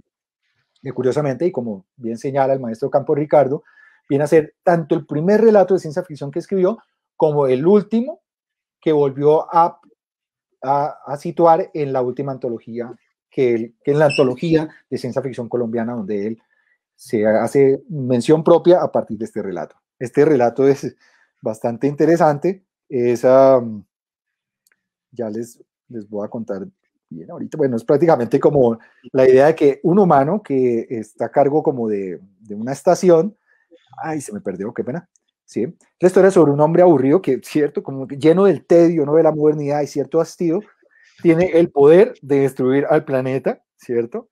¿Cierto? Pero lo interesante del texto como tal, o lo gracioso, es que a partir de la condición humana del tedio, puede resultar perfectamente que alguien pueda detonar el botón para el fin del mundo, ¿no? Eso es como ya el tono de cierta sátira y crítica política que nos hace René Revetés en este relato fundacional en su carrera. Ahora, estas son las revistas, la revista Crononauta. Aquí vamos a ver una edición que recoge a varios escritores que había influenciado a René Revetés en México, ¿cierto? Ahí vamos a ver que el mismo René habla de la Quinta Avenida, esquina con Madero, que es un relato bien interesante, lo hablábamos con Juan Carlos hace poco, ¿cierto?, que nos pone aquí en un motivo donde aparece el primer mutante humano, ¿no? Eso es lo que retrata, pero en este caso, este humano tiene la capacidad de desarrollar el don de la ubicuidad. Y es bien interesante, fíjense aquí ya cómo empieza a ver la idea del desdoblamiento y estas formas de cómo René Revetés, a través de su especulación, miraba cuál sería el estadio ascendente de la evolución humana, ¿no? Prácticamente es lo que nos muestra este relato, que es bien interesante en esta revista Crononauta, que va a aparecer posteriormente en otras antologías. Aquí, si se dan cuenta en la parte de abajo, Carlos Monsiváis escribe el ensayo con los contemporáneos del porvenir, que daría el nombre a la antología, a la primera antología de ciencia ficción colombiana. Y las ilustraciones, adivinen de quién es. La ilustración de la carátula, de Alejandro Jodorowsky. Ahí está, las convergencias. Lo mismo ocurre con la segunda edición. Aquí aparece por primera vez este grandioso relato por cual se hizo conocer a nivel mundial René Rebetés, que se llama La Nueva Prehistoria. Un relato también corto y pues prácticamente trata de un mundo en que los hombres dejan de existir, ¿cierto? Como individuos, en la medida que están, digamos, prisionados con las lógicas de hacer filas dentro de la mecánica de las nuevas estructuras sociales, del urbanismo, y de que hay que hacer fila para ir a un banco, a un supermercado, etcétera. Entonces empieza a especular René Rebetés de una forma increíble cómo empiezan a perder su individualidad y empiezan a vivir como piezas de microorganismos grandes, ¿no? O sea, como esa idea del microorganismo, pero en escala, ¿no? Entonces aparecen formaciones extrañas como si fueran microorganismos, ¿cierto? Que terminan sustituyendo a los seres humanos. Aquí, en varias entrevistas, decía René Rebetés que a él le daba mucho tedio a las masas, las multitudes. Entonces, él como buen crítico humanista, él detestaba las filas. Entonces, creo que este relato creo que acierta muy bien en esta idea de crítica a dibujar los individuos en esas masas en filas, ¿no? Sí, yo quisiera decir, detenerme un poquito en este relato porque fue el primer relato que yo leí de él y yo quedé de una pieza al terminarlo. Realmente es demasiado impresionante lo cinematográfico, pero a la vez surrealista que puede llegar a ser. O sea, es que está la cuestión de que hay una fila, de verdad, pues están como en un cine haciendo fila. Una señora se quiere despegar y no puede, y la fila la va buscando a su vez, y de repente la señora queda pegada al, al, a toda la fila de personas y se va integrando en un nuevo organismo. No les quiero decir nada más para no adelantarme y no hacerles spoiler ahí, pero a lo que hoy es lo cinematográfico, que es como si a partir de la literatura uno pudiera hacer como una especie de zoom out, porque digamos vemos la fila de las personas y de repente ya después vamos a ver es un organismo en donde las personas como tal se diluyeron y ya hay un nuevo organismo, una nueva prehistoria. Y además, pues que es una preocupación bien interesante de él, porque hay otro relato que se llama Convulsión, Sí. cuando está planteando esta nueva prehistoria como si fuera, como que su visión del futuro es en cierta forma un retroceso a los principios de la humanidad, a la prehistoria. O sea, su mundo postapocalíptico, su visión postapocalíptica, finalmente es un devolverse, una involución ahí muy, muy curiosa y parece que es una preocupación muy inherente ahí. Realmente este relato, si quieren quedar totalmente perplejos, esto es un relato muy impresionante. Es muy impresionante, sin duda, totalmente, Juan Carlos, y por eso le valió el reconocimiento a nivel mundial, ya lo vamos a ver, porque a partir de este relato. Y me alegra que nombres y que menciones esto, y también estoy pensando en una reflexión que hace Campos Ricardo de la obra de René, que habla de la especulación y esas preocupaciones humanísticas de René en sus relatos, donde no en todas las ocasiones puede haber apuestas, digamos, de utópicas, de proyectos, ¿no? De proyectos que lleven al humano a otra fase, ¿no? En esos ejercicios iniciáticos, ¿no? Que trasciendan como estas limitantes del ser humano, sino que también, paradójicamente, dentro de estas obsesiones de la modernidad, y ahí vuelve el tema de la crítica a la modernidad y a la razón moderna, la paradoja es que el hombre moderno en el que estaba situando su reflexión René Rebetés implica una suerte de evolución involucionante, ¿no? Por eso la nueva prehistoria, porque es como que la perspectiva es ir hacia atrás, hacia la nueva prehistoria en medio de estas condiciones críticas de alienación moderna, ¿no? Eso es bien interesante y como bien menciona Juan Carlos, es transversal en varios relatos de René. Entonces se vuelve un tropo, digamos, rebetesiano. Bien, vamos a continuar. Este es el ensayo que les decía, importantísimo. Ciencia ficción, cuarta dimensión de la literatura. Es de los primeros ensayos en toda Latinoamérica que reflexionan sobre el género. Y aquí vamos a encontrar lo siguiente. Una relación que estableció Rebetés desde el texto, es decir, el texto literario en su estructura, su estilo, su temática, siempre en contexto, dotando a la ciencia ficción como género frente a las transformaciones, en ese caso de la ciencia y el cambio que representa, ¿no? Y a partir de ahí seguir rastreando el asombro el asombro frente a los cambios y transformaciones contemporáneas. Les recuerdo al principio, ¿no?, de la charla, les decía que había un desencantamiento de la ciencia ficción, ¿cierto? Porque pues pareciera que el futuro había llegado, ¿no?, con todos esos avances, pero Reveté va más allá y es hacer sensible, y él siempre decía que la ciencia ficción es el mejor testigo de su época. O sea, es el género mejor testigo de su época. Y eso apela al cambio, a ser sensible al cambio. Y a partir de ahí, pues obviamente sensible al cambio, él establecía una crítica dentro de su definición de ciencia ficción como una crítica al impacto de la humanidad, ¿no? Entonces, él lo ve como género, y en este ensayo lo plantea y lo subraya, la ciencia ficción como el fiel reflejo y un testigo artístico del momento de nuestra época y su devenir, ¿no? Porque no es una literatura realista, sino que es prospectiva, el extrañamiento de la especulación, el devenir de lo que se plantea en la ciencia ficción. Y algo que ya deja acá muy claro es que el arte, en este caso la ciencia ficción, ¿cierto?, como narrativa, como espacio artístico, es el que permite rehumanizar la ciencia que está siendo criticada y cuestionada, ¿no? Fíjense lo interesante de esa apuesta. En este ensayo también hace un recorrido histórico del género y finalmente hace una relación entre el cine y la ciencia ficción. En suma, dice, toda escritura para Reveté es ciencia ficción, dado que está basada en una aprehensión del mundo que se levanta sobre una base de conocimiento, reencontrándose con el arte, a saber, la literatura, ya incluye la magia, el mito, la religión, lo metafísico, y el arte y la ciencia, tanto el arte como la ciencia, ya sabemos que el arte incluye ahí todo lo demás, son vehículos que conducen al conocimiento, es decir, lo que estábamos hablando ahorita con Juan Carlos, un conocimiento holístico o absoluto.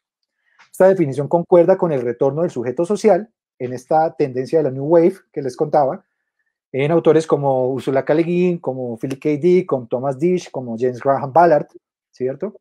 Entonces, quizá menos la obsesión hacia la ciencia, el viaje al espacio, y más hacia el viaje interior, hacia la psiquis, al cuerpo, a las preocupaciones sociales, filosóficas y la percepción de la realidad. Luego, él desarrolla una antología, que esto es un dato que yo desconocía, me enteré hace poco, una antología del género en México, que es la prologa, y ahí fíjense los personajes que ya empiezan a circular en México.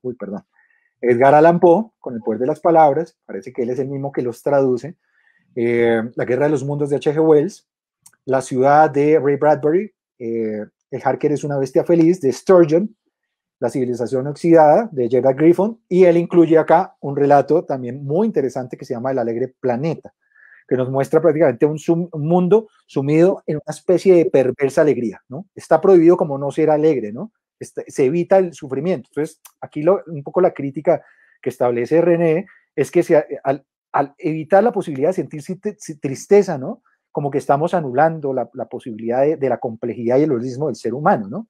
Una paradoja ahí, ¿no?, en este texto revetesiano que, como dice Campo Ricardo, de forma jocosa, dice a veces en ese relato, según Revetés, deberíamos estar felices de estar tristes, ¿no? Esto obviamente tiene ecos quizá en el mundo feliz de Huxley, ¿no? Esa idea de la felicidad empujada de la sociedad de consumo.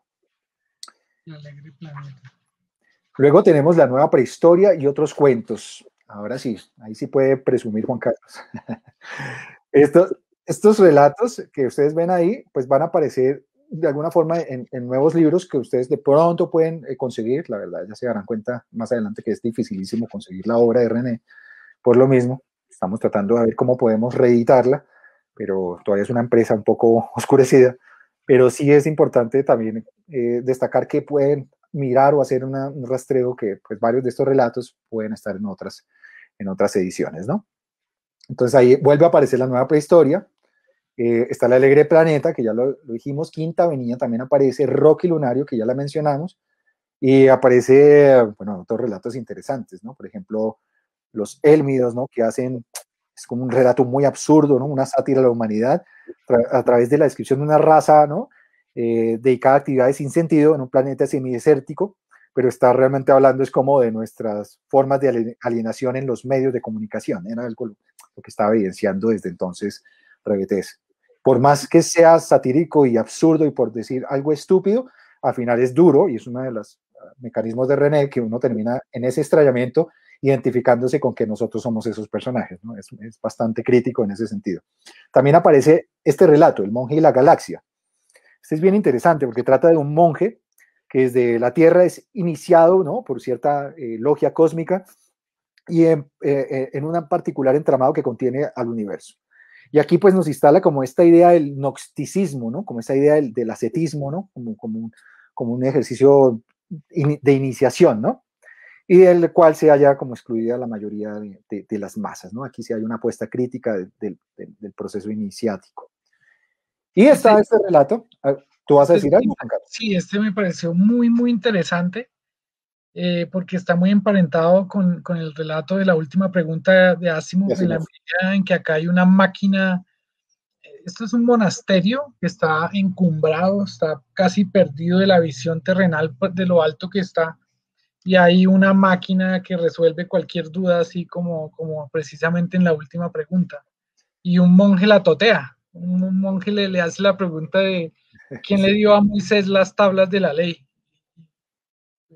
Es ese tono satírico increíble. No, incluso también resuena muchísimo con esta idea de la máquina a la que hay que hacerle una pregunta que ya también estaba satirizada por la guía del viajero intergaláctico, pero ahora me haces pensar efectivamente que esto fue antes de la guía del viajero intergaláctico. Increíble. Ahora lo estoy pensando y claro que sí. Y pues habría que mirar ahí también qué correspondencia hay con la fecha de la última pregunta también. Y hay uno en particular que también me sorprendió demasiado, Quinta Avenida, esquina con Madero, porque acá está hablando. Sí, yo no lo nombré, sí, qué pena, claro. Sí, sigue. Esto es un cuentazo también para perder la cabeza, en cuanto realmente la destreza narrativa que tiene René Rebetés. Les voy a leer un párrafo. Perdona, sí lo nombré, pero sí está bien que leas aquí estamos hablando de una persona que es ubicua, es decir, que puede estar en mismos lugares al mismo tiempo, pero noten la destreza narrativa con que este señor lo describe. Pedro, Piotr, Peter, Pierre, Pietro, hablando de la misma persona, descansó simultáneamente la encorvada espalda en la pared de un edificio de México, de Moscú, de Nueva York, de París y de Roma. Sintió el sudor frío en la altura, en el frío, en el ruido, en la primavera y en el estío, perlando su frente, empapando los trajes, ahogando los poros de infinito cansancio. Su mano jugó al radar, inconsciente, en el bolsillo derecho del pantalón, hasta encontrar el pañuelo ajado. Pasaba como brea cuando lo llevó a la cara para secarse el sudor. Luego siguió caminando inertemente por Madero, atravesó la Plaza Roja, la Quinta Avenida, el Boulevard Raspel y la Vía Veneto. Todos los mismos lugares ahí encadenados. Y después el hombre se prepara un trago, pero como están 5 lugares diferentes, entonces eso crea un cóctel re loco que lo botó al piso de una vez. O sea, qué cosa tan impresionante lograr narrar 5 espacios y 5 situaciones diferentes en 2 párrafos. Qué impresionante. Maravilloso. Gracias, Juan. Está este relato también, que después es el que le da el nombre al siguiente libro que recopila relatos que ellos lo llaman Amanecer, ¿sí? Y bueno, aquí sí es el tropo, ¿no?, de la ciencia ficción, que es un humano que descubre a unos extraterrestres haciéndose pasar por humanos, ¿no?, en la Tierra. Pero aquí lo interesante es cómo RBT usa este procedimiento, ¿no?, para situar el giro de la percepción, justamente volviendo a ese tema del relativismo, de los diferentes gustos de los rasgos humanos, ¿cierto?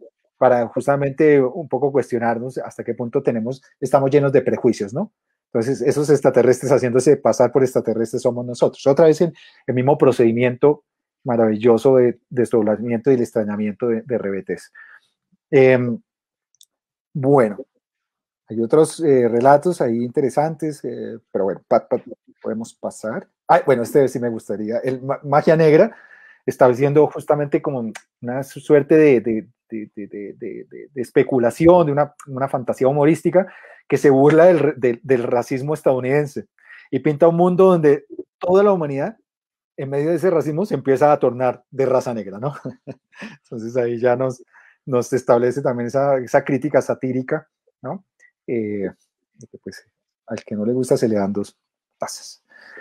Bien, ahora sí, llegamos aquí a la magia, ¿no? A la magia. Entonces, pues esa es la descripción que existe por ahí. El filme traza un panorama histórico de la magia en América, desde el culto a los dioses prehispánicos, las danzas rituales, hasta la magia con la pornografía neoyorquina y las sesiones terapéuticas con marihuana y hongos. El documental muestra ruinas aztecas, mayas, incas y tehuas y una ceremonia en el Central Park de New York, ¿no? La primera y única película del escritor René fue filmada durante su estancia en México y bueno, ya sabemos lo de los viajes que realizó, ¿no?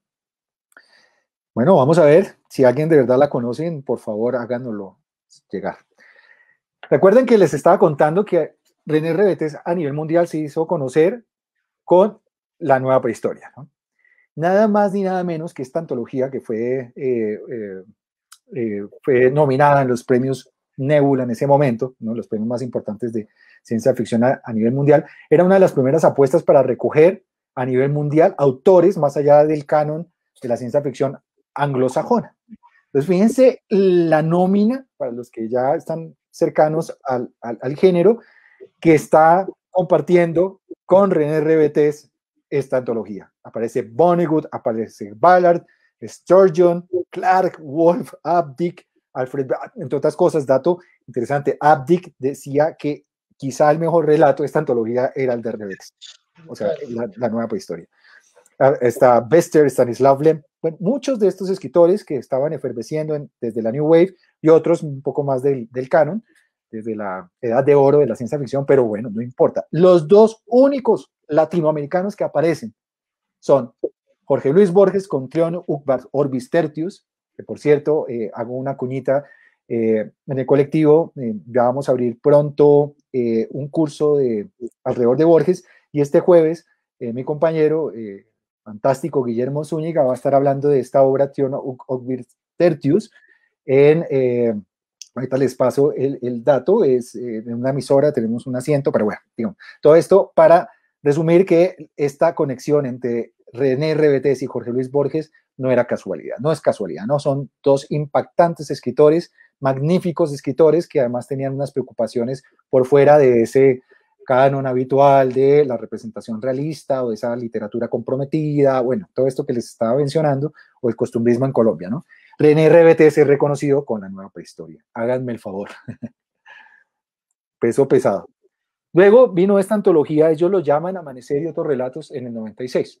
Ahí repiten varios de estos relatos, pero particularmente es fascinante este ensayo que se llama El mito de la ciencia ficción. El mito de la ciencia ficción hace una introducción y ahí ya madura mucho más René esta idea de por qué la ciencia ficción incluso puede rastrear más allá del origen del género, que pues si es por categoría lo podemos ubicar a través de un inventor que se muda a Estados Unidos, crea una revista que se llama Amazing Histories en el año 28, que llama las apuestas de mezclar la ficción con la ciencia, scientifiction, ¿no? Science fiction, que es lo que después deviene con la categoría de ciencia ficción. Antes no se nombraba de esa forma, tenía otros nombres, otras categorías, ciertos procedimientos, pero René dice, no, yo no me quedo con eso, yo voy más atrás a los orígenes y rastrea desde el Ramayana, Mahabharata, todos estos textos Vedas, pero también en la Biblia, estas formas de especulación que identifican a este tipo de géneros, ¿no? Dice, por ejemplo, voy a leer aquí, dice, de este ensayo, sin embargo, detenernos aquí sería caer en la trampa nuevamente, enredarse en el juego del poco afortunado nombre de la ciencia ficción, porque las antiguas escrituras védicas como el Mahabharata y Ramayana hablaban ya de huestes provenientes de otros planetas. El Mahavira, el Tromaparva y el Rasirvana describen maravillosos aparatos voladores, los vimanas, a bordo de los cuales el hombre se desplazaba dentro de la atmósfera terrestre o emprendía viajes interplanetarios. El argot bíblico de Ezequiel es un lenguaje de ciencia ficción y la mayoría de los mitos y leyendas preludian ese sabor. Según las tablas brahmánicas, el primer navío espacial vino de Venus en el año 8.617.841 a.C. El viaje interestelar fue concebido mucho antes de que la Macrodisea tuviera como héroes de cómic a Brick Bradford o a Roldán, el temerario, los dos rostros de Flash Gordon. Es muy interesante porque aquí nos abre la percepción y la acepción sobre el género, ¿no? Es una apuesta increíble de René, y este es prácticamente el escenario con el que abre esta nueva antología de relatos, ¿no?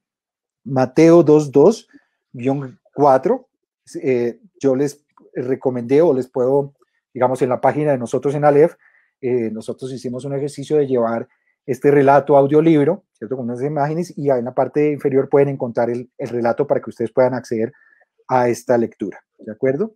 En este particularmente vamos a encontrar a un personaje que es un androide, ¿cierto? En un remoto futuro, que despierta de un largo sueño y que, al igual que los otros habitantes de ese mundo, que todos son androides, la humanidad ha desaparecido, todos están programados en el inconsciente para celebrar como autómatas la Navidad.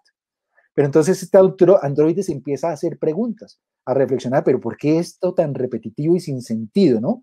Fíjense la crítica aquí, bueno, aparte de reconocer en la Navidad también un rito de paso moderno de nosotros, pero que en el momento en que se automatiza y se deshumaniza, ¿cierto? Y pierde sentido, estamos frente a la crisis de la modernidad y en este caso de la sociedad de consumo, ¿no?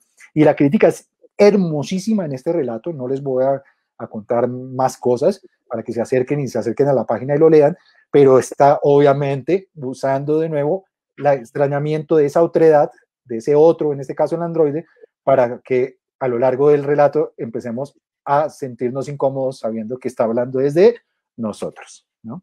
Entonces, un relatazo, realmente.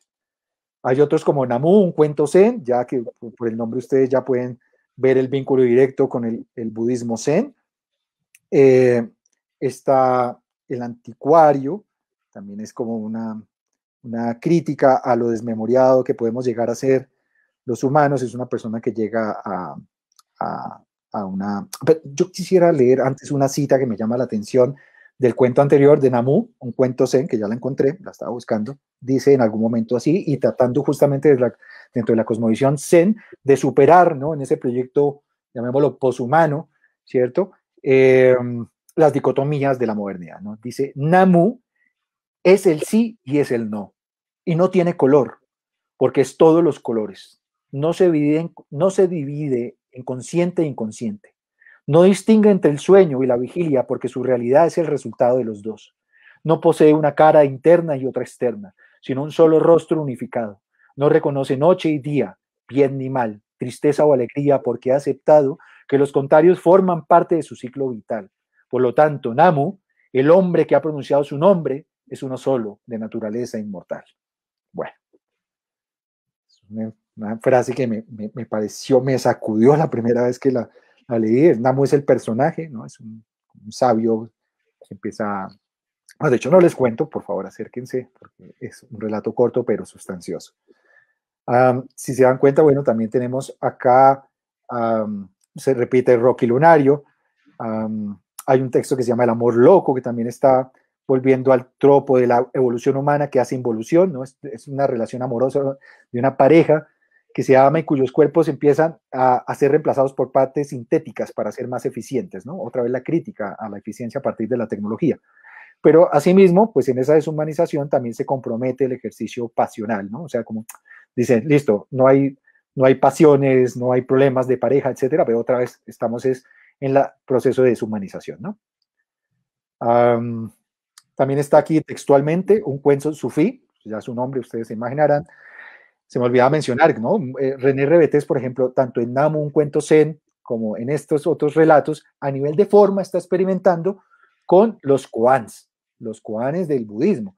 El koan es una forma, que era una forma de relación comunicativa entre un maestro a su discípulo, donde contaba relatos o parábolas que no cerraban, dejaban situaciones abiertas, ¿no? O sea, era el estudiante el que tenía, o el iniciado, el que tenía que sacar sus propias conclusiones. Y este es un mecanismo y procedimiento a nivel de forma que usa René Rebetés en sus relatos, ¿no?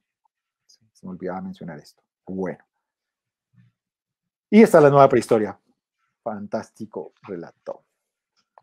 Este es el mito de la... Ese cuento de Keraban a mí también me encanta, que es un perro que resulta siendo por allá un dios egipcio. en forma de perro gigantesco, que eso parece un caballo.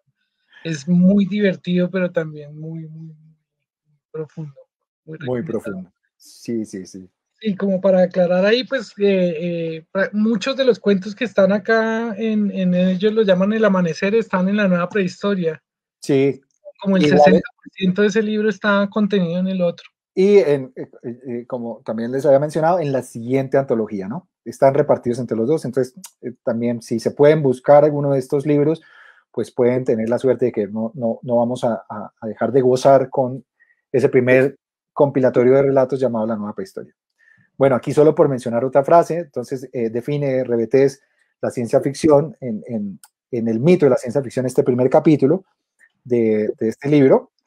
Dice, la ciencia ficción no solo traduce el lenguaje mítico a los términos profanos, sino que está creando para el hombre una nueva mitología. Oh, esto es brutal, ¿no? Entender la ciencia ficción también como la mitología del presente y del cambio hacia el futuro, ¿no? Los mitos del futuro, si se quiere, ¿no? Entonces aquí une los viejos mitos con los nuevos, ¿no? Entiende que la ciencia también, por supuesto, es un nuevo mito, y entiende también que, si se quiere, las viejas mitologías, ¿por qué no?, se pueden leer en una clave de ciencia ficción. Este es el libro que estábamos hablando, de la Odisea de la Luz, ¿cierto?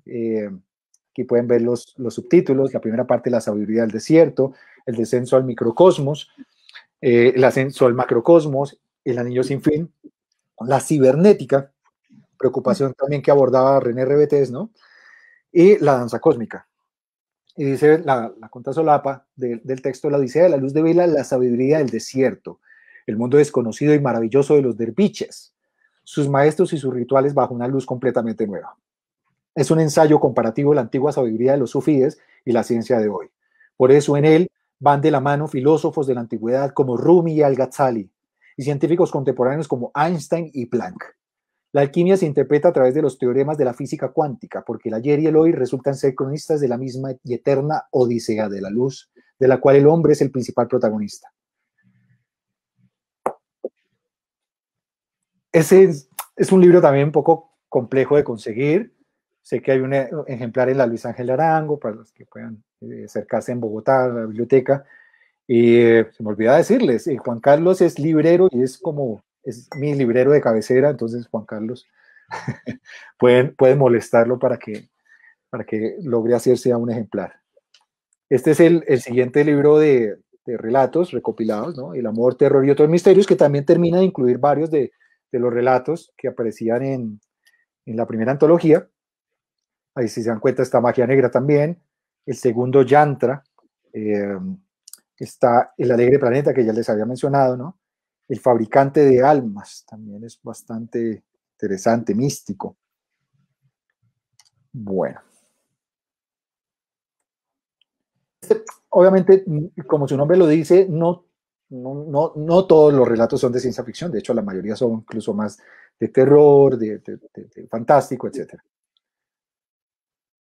Y esta es la antología, la primera antología de la ciencia ficción colombiana, Contemporáneos del Porvenir. La introducción también es bien interesante, dialoga también con el ensayo del mito de la ciencia ficción, y vuelve, y con eso cierra. Esto se editó en el año 2000, pero René Rebetés muere en el 1999, el 30 de diciembre, que eso también es un dato bastante interesante. Decidió irse antes del cambio de milenio, y bueno, pues cierra, y su aporte a esta antología, que vamos a tener personas pues cercanas de él, como el maestro Campo Ricardo Burgos, está Germán Espinosa, María Castelló Ortega, que es un magnífico relato,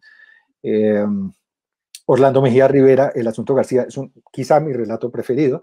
De hecho, también los invito, en la página encuentran un audiolibro que realicé con mi equipo de trabajo sobre El Asunto García, que está increíble, es una gran especulación en las épocas de Gaitán.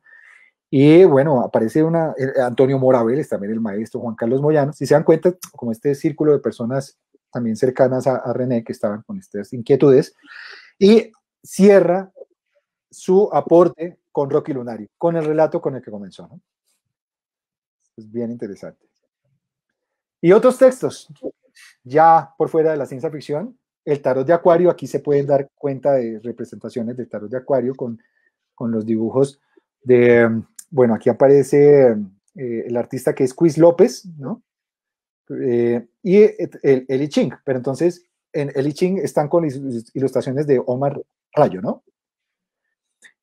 También está este simposio que les contaba, ¿no? Que hizo de filosofía budista y traduce y prologa el tratado, el libro del dragón, el libro de Providencia que ya les había contado, este libro de gastronomía que yo lo vi una vez en la Lerner y ahora ya no existe, y ahora me arrepiento, y es sobre San Andrés y Providencia, gastronomía isleña, y quedó pendiente este libro sobre el ajedrez que les contaba y esos guiones, ¿no?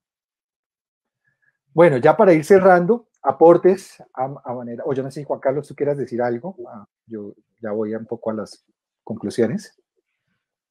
No, estaba perfecto. Todo Vale. estaba perfecto.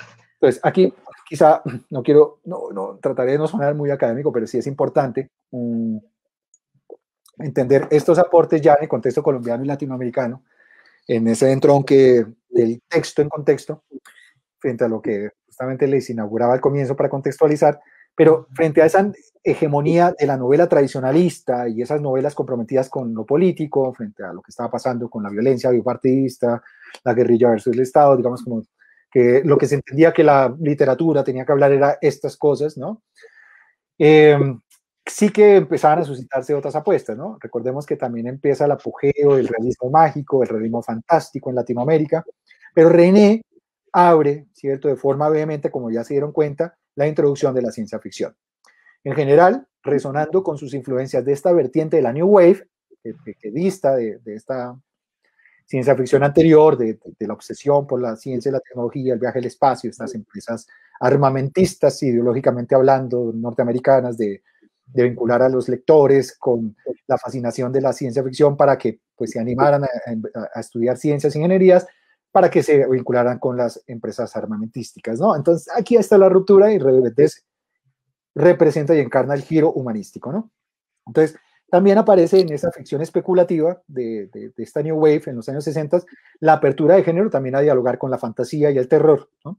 Y el surrealismo. Esto también lo aborda René. Ustedes se dieron cuenta que la obra es más abierta, dialoga con el terror, la fantasía y sus hibridaciones. También está la referencialidad, ¿no? O sea, en René uno tiene que tener de alguna forma referentes de muchos textos de literatura y filosofía y en ocasiones también textos metaficcionales, ¿no? Es decir, ficción sobre la ficción, donde sus personajes son conscientes de que hacen parte de una ficción. Y eso es bien interesante. También parece, obviamente, como ya lo vimos, la aproximación en este escenario de la ciencia ficción a su relación con el estudio de lo místico, lo mítico y esos saberes otros, como el budismo zen, el sufismo, la ciencia contemporánea, como la física cuántica, y la visión humanista, por supuesto, que es también las preocupaciones de la New Wave en la ciencia ficción, con temas sobre las relaciones de poder sociológica, el giro culturalista y lingüístico en la antropología y el retorno al sujeto, ¿no? Que estaba desdibujado en esta ciencia ficción anterior, y aquí aparecen las preocupaciones por el individuo, la mente, ¿no? Los estados alterados de la conciencia, ¿no? El viaje interior, para citar las preocupaciones de James Graham Ballard. Esta ciencia ficción contemporánea, ¿no?, que les contaba, la New Wave, reencarna ese el relativismo, como les mencionaba, frente a ese positivismo lógico de la Edad de Oro que precedía estas aventuras del género. También encuentra, y esto es bien interesante, Rebetes en la ciencia ficción el espacio discursivo para crear identidad latinoamericana, ¿no? Si se dieron cuenta, la preocupación es no solo pensarse una ciencia ficción desde Latinoamérica con sus propios matices, lejos del mundo anglosajón, sino le dotaba a la ciencia ficción un mecanismo importantísimo para construir identidad latinoamericana. ¿A partir de qué? Y esto es un precedente que me llama la atención, ya que hoy por hoy en la reflexión académica habla de la descolonización o los procesos decoloniales, Rebetes ya tenía claro que el discurso era darle el giro a esa mirada peyorativa de los tres mundos y el subdesarrollo, decir, no, pues nosotros desde esta condición del subdesarrollo como mito, ¿cierto? Es una fábula, él da giro y se piensa justamente en estos encuentros de saberes una posibilidad de identidad latinoamericana a partir del arte. Y eso es muy interesante en el aporte de René Rebetes porque no era la preocupación de sus contemporáneos. Vemos que sí, por supuesto, de género de la ciencia ficción canónica, pero como les contaba, ya empieza a hacer unas apuestas artísticas, ¿no? Con esta figura del Koan, del budismo zen, y los experimentos gráficos que si pueden encontrar, hay imágenes en internet todavía, de las revistas Crononautas, se van a dar cuenta de lo exquisito que es la organización de los relatos en conjunto con los collages, con dibujos, con fotografías y el pastiche. También, pues, como lo advertimos en su obra, está el hackeo al discurso de la ciencia asociado a la modernidad y al desarrollo, ¿no? Y empieza a vincularlo con otras tradiciones que también les dota de valor cognitivo, ¿no? O sea, no las ve como premodernas o subdesarrolladas, sino les dota de valor justamente cognitivo, ¿no? Y algo problemático que resulta de por qué la obra de René Rebetés no fue tan, incluso en México, tan socializada, es porque el lenguaje, como si se dieron cuenta por los ejemplos, es exquisito, es un lenguaje también con unas exigencias intelectuales que no estaban muy asociadas a los lectores habituados de las pulp, estas revistas masivas de la ciencia ficción de entretenimiento, ¿no? A veces orientadas más a jóvenes, adolescentes. Entonces, en ese sentido, ni el canon de la ciencia ficción lo abrazó, ni tampoco el público, entre comillas, culto y letrado, ¿no? Que solía asociar el género de la ciencia ficción justamente como géneros menores, ¿no? Entonces, la problemática, y hoy ver que justamente ahí radica lo exquisito del aporte de este tipo de ciencia ficción y del aporte de Rebetés en Latinoamérica. Veía las mitologías como formas de ciencia y de otro lado vio la ciencia y la tecnología como nuevas mitologías. Esto es fascinante, ¿no? Y nos deja pensando todo el tiempo. Y obviamente el mecanismo que él usa es la ciencia ficción como esa mixtura entre ciencia, mito, y donde mito y fantasía además se solapan, ¿no? Amplía a partir de estos entronques, ¿no? La acepción sobre la ciencia ficción a complejizar la relación interpretativa entre ciencia, mito y religión, valiéndose de estas tradiciones, ¿no? Místicas y estas otras cosmovisiones como el sufismo, el budismo, lo místico y el diálogo con esa ciencia ficción de la nueva ola. Ve en el arte lo mítico y lo mágico, y esto es muy, muy, muy interesante, la posibilidad en esa apuesta humanística e ideológica de superar, no está siendo oscurantista, no es anticiencia, sino superar el equívoco destructivo y deshumanizador de la ciencia y del paradigma moderno a servicio de la deshumanización, ¿no? Entonces, él no rompe con la ciencia, ustedes lo vieron, todo el tiempo está transversalizando el diálogo con la ciencia. Bueno, ya vamos llegando. Entonces, también en términos académicos, para los que están cercanos a la pregunta académica, ustedes se han dado cuenta que actualmente hay como un entusiasmo al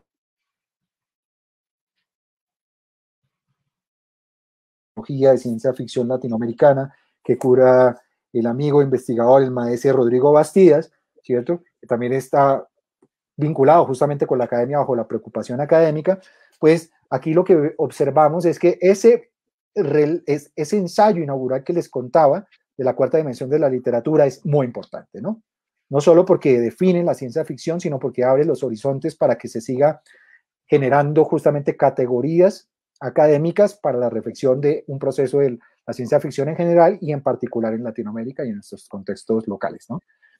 Son ensayos muy pioneros, junto con el de el filósofo italo-argentino Pablo Capana, sentido de la ciencia ficción, también del 66, y en el caso colombiano, también preocupaciones ensayísticas del escritor Antonio Mora Vélez, también escritor de ciencia ficción, cómo la ciencia ficción es el humanismo de hoy y qué es la ciencia ficción, ¿no? Rebetés, como les decía, ¿no? Imagina la identidad latinoamericana en esos diálogos, y Rebetés entiende la ciencia ficción contemporánea en Latinoamérica en ese entronque o en esa apuesta humanística, mística y su función social, ¿no? Ya se dieron cuenta que sí tiene una función de revitalizar la razón moderna y la ciencia. Bueno, René Rebetés, si bien no, insisto, fue tan conocido y abrazado, pero sí de alguna forma sí tuvo vínculos con algunos escritores que no podemos dejar de mencionar a lo largo de la segunda mitad del siglo XX, que hasta la fecha, pues generaron también como los ladrillos para tratar de construir un campo discursivo de la ciencia ficción. Desde Antonio Mora Vélez, que era relativamente contemporáneo, con Juan Carlos Moyano, el dramaturgo, Dixon Moya, también escritor, Orlando Mejía Rivera, escritor y también escritor de ha realizado ensayos, por ejemplo, tiene este libro que se llama Cronistas del Futuro, ensayos sobre escritores de ciencia ficción, donde le dedica unos apartados a René Rebetés. El maestro Campos Ricardo Burgos, también escritor, que ha hecho reflexiones no solo de la ciencia ficción, sino también en general ha producido varios libros de reflexión sobre la literatura fantástica en Colombia, particularmente la ciencia ficción en Colombia, que es su tesis de maestría, y otros seres y otros mundos, estudios en la literatura fantástica, que tiene un capítulo dedicado al análisis de las obras de René Rebetés. Prometo que ya voy a llegar, ya estamos acabando. En el caso de nuevos escritores en Colombia, si bien pues, puede que haya algún tipo de guiño o de reconocimiento directamente con la cosmovisión de René Rebetés, no deja de llamar la atención que, por ejemplo, escritores, digamos, bastante importantes, de puntas de lanza de lo que está pasando en la ciencia ficción en Colombia y Latinoamérica actualmente, como Luis Carlos Barragán, ustedes pueden encontrar que en El Gusano, Luis Carlos tiene varias preocupaciones también como académico sobre, digamos, el arte en la Edad Media, y a partir de ahí los diálogos con filosofías herméticas y particularmente con la alquimia. Ustedes pueden encontrar un procedimiento en esta novela fantástica, maravillosa, donde también los humanos empiezan a unificarse en una sola instancia y en un solo ser, casi que, si se quiere, también prehistórico, que es el gusano. Entonces, fíjense que coincidencias, sí aparece también ese tropo que nos presentaba René en la Nueva Prehistoria, ¿no? Karen Reyes también es una escritora actual que acaba de sacar su novela Zen, ¿no? Que tiene preocupaciones alrededor del nirvana y del budismo zen, y es una novela también de ciencia ficción, ¿no? También a nivel de Latinoamérica, si bien no estoy tan seguro, sí tuvieron alguna forma de apropiación de la obra de René Rebetés, pero llama la atención escritores como el chileno Jorge Baradit, en su novela Yggdrasil, que sí se habla de esa relación entre cosmovisiones indígenas suramericanas y, en este caso, el género del cyberpunk, ¿no? El género de los años 80, justamente en diálogo con la cibernética y estos giros de la llegada de los nuevos medios de información, pero sí que lo interesante es ese diálogo con esas cosmovisiones indígenas, ¿no? Lo mismo en la obra de Edmundo Paz Soldán, escritor boliviano, Iris, que también aparece en las representaciones de las plantas de poder, ¿no? Si se quiere, que es bien interesante y tiene todo ese sabor rebetesiano, ¿no? También están escritores como Ramiro Sánchez, Rita Indiana en República Dominicana, ¿no? Con cyberpunk, entroncado con la mitología caribeña, es bien interesante, la Mucama Micunlé. Está Gabriela Damián y Teresa Pemira en Argentina, Gabriela en México, que también tienen preocupaciones con acercamiento a espacios de conocimiento desde, por ejemplo, las plantas de poder, ¿no? Con la experiencia psicodélica. Ya el último apartado de la reflexión y pues del aporte, no es un aporte directo, sino es que es suscitar el detonante para que nos lo pensemos realmente, ¿no? Frente a las nuevas preocupaciones a nivel contemporáneo y que seguramente también están atravesando la transformación del género, ¿no? Como dice Rebetés de una forma muy acertada en su ensayo, la ciencia ficción se irá mutando, transformando en la medida que el discurso de la ciencia pues vaya cambiando, ¿no? O que los impactos de la ciencia, o para hacerlo más abierto, los sistemas cognitivos o de conocimiento vayan cambiando pues asimismo el género, ¿no? Entonces, quizá solo para hacer un mapeo de las situaciones actuales que generan preguntas, ¿no? Alrededor de lo que se está tratando de aprender, conocer y hacer reflexión cognitiva, vemos, pues, por supuesto, la globalización económica neoliberal, el Estado y la sociedad de control biopolítico, ¿no? Es decir, el uso ya no a partir de un Estado que determina lo que va a hacer, sino los mismos cuerpos empiezan a reproducir las mecánicas de control, ¿no? De la sociedad de consumo, etcétera. También la idea por la posciencia, ¿no? La ciencia empieza a verse un poco cuestionada y, bueno, ¿qué va a ocurrir después de la ciencia? Justamente en esa revisión, y la ideología posmoderna como tal. También la pregunta por el antropoceno, ¿no? Esta idea de la crisis de la representación, pues no sobra mencionar lo que estamos viviendo con las pandemias, producto de esa relación desequilibrada entre el hombre con la naturaleza, entendiendo el antropoceno como la idea de cierta soberbia de que el hombre es el centro del modelo, ¿no? Estas preguntas son muy importantes, ¿cierto? A nivel de reflexión crítica y, por supuesto, también va necesariamente revitalizar la transformación de los géneros, ¿no? Se vuelve a hablar de la ficción especulativa, ¿no? Que se hablaba desde los años 60, 70, aquí vuelve a aparecer el escenario, más allá de la ciencia ficción, ¿no? Asociada a las tecnocientífico, como especulemos mundos posibles, ¿no? Sean mundos distópicos, utópicos, pero bueno, aparece como esta carga importante, aparecen géneros de, llamémoslo, frontera o géneros que comprometen justamente los géneros en sí mismos, que son híbridos, que empiezan a jugar con la ciencia ficción, lo fantástico, el terror, fusionan los elementos para representar precisamente este tipo de formas líquidas con las que estamos observando la realidad, ¿no? Esto sin duda, pues hace que volvamos, y que es un poco lo que está ocurriendo en este momento en el género, a revisitar esos escritores de los años 60 de la New Wave. Por eso ustedes están escuchando hablar ahorita de Ursula K. Le Guin, Philip K. Dick, Stanislav Lem, James Graham Ballard, porque son, digamos, formas que se hicieron estas preguntas y que vuelven como este vestigio de la nueva ola, de esa nueva ola de los 60, vuelven a aparecer como importantes para digamos, no solo para las apuestas narrativas o creativas, sino también como para hacernos preguntas, ¿no? Y en ese sentido, y es la invitación que yo hago, es si estamos haciendo esa revisita a este tipo de escritores y escritoras de los 60, etcétera, ¿por qué no? Y en clave descolonial, volver a revitalizar, a revisitar y a verdad darle la categoría que merece, como se la dieron en ese momento en la historia universal, la obra de René Rebetés.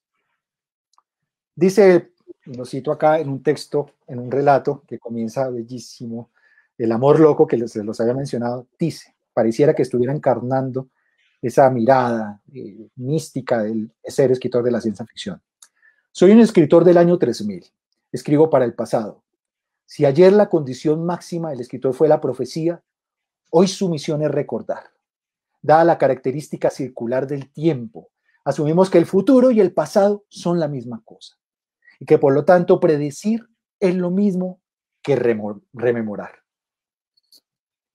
La experiencia mítica en el relato y la cosmovisión científica y de ficción de René Betés.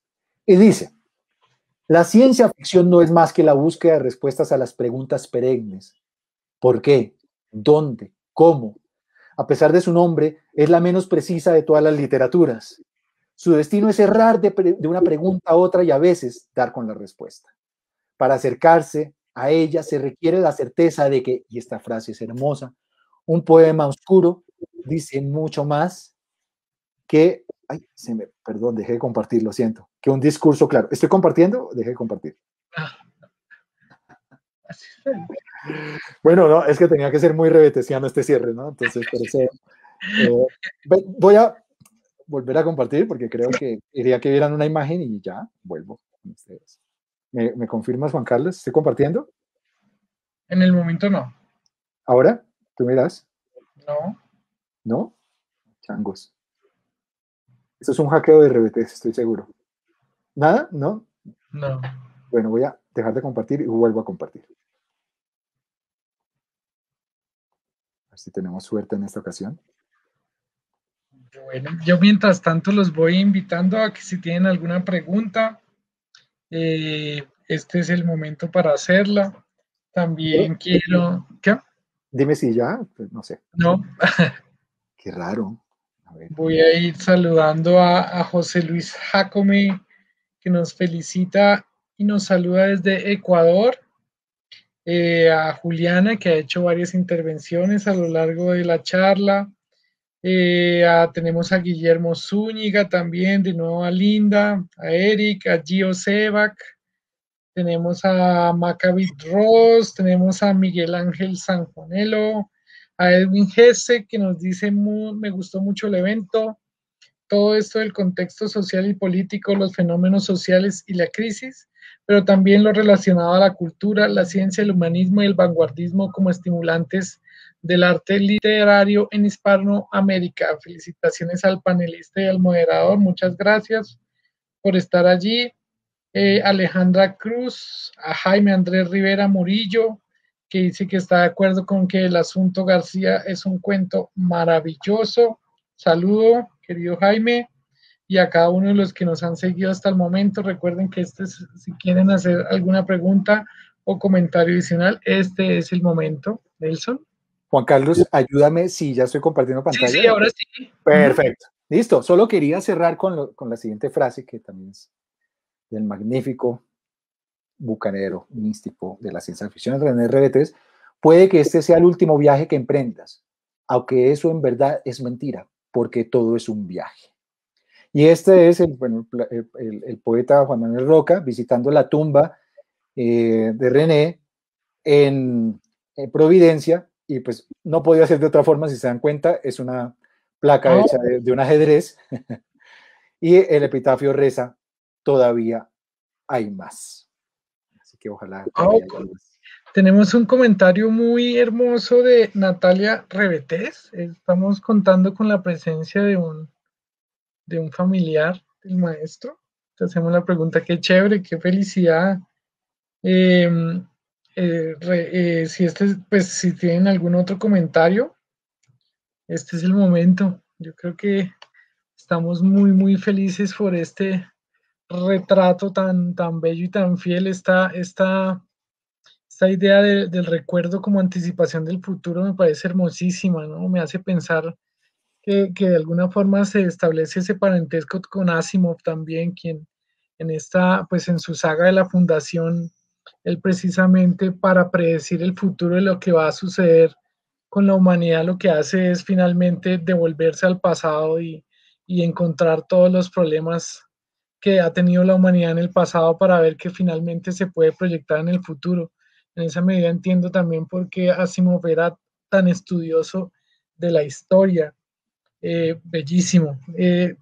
Pues me alegra mucho de verdad contar acá con Natalia Revetés, que pues es una familiar del maestro, que me parece que pues es maravilloso que esté sucediendo esto.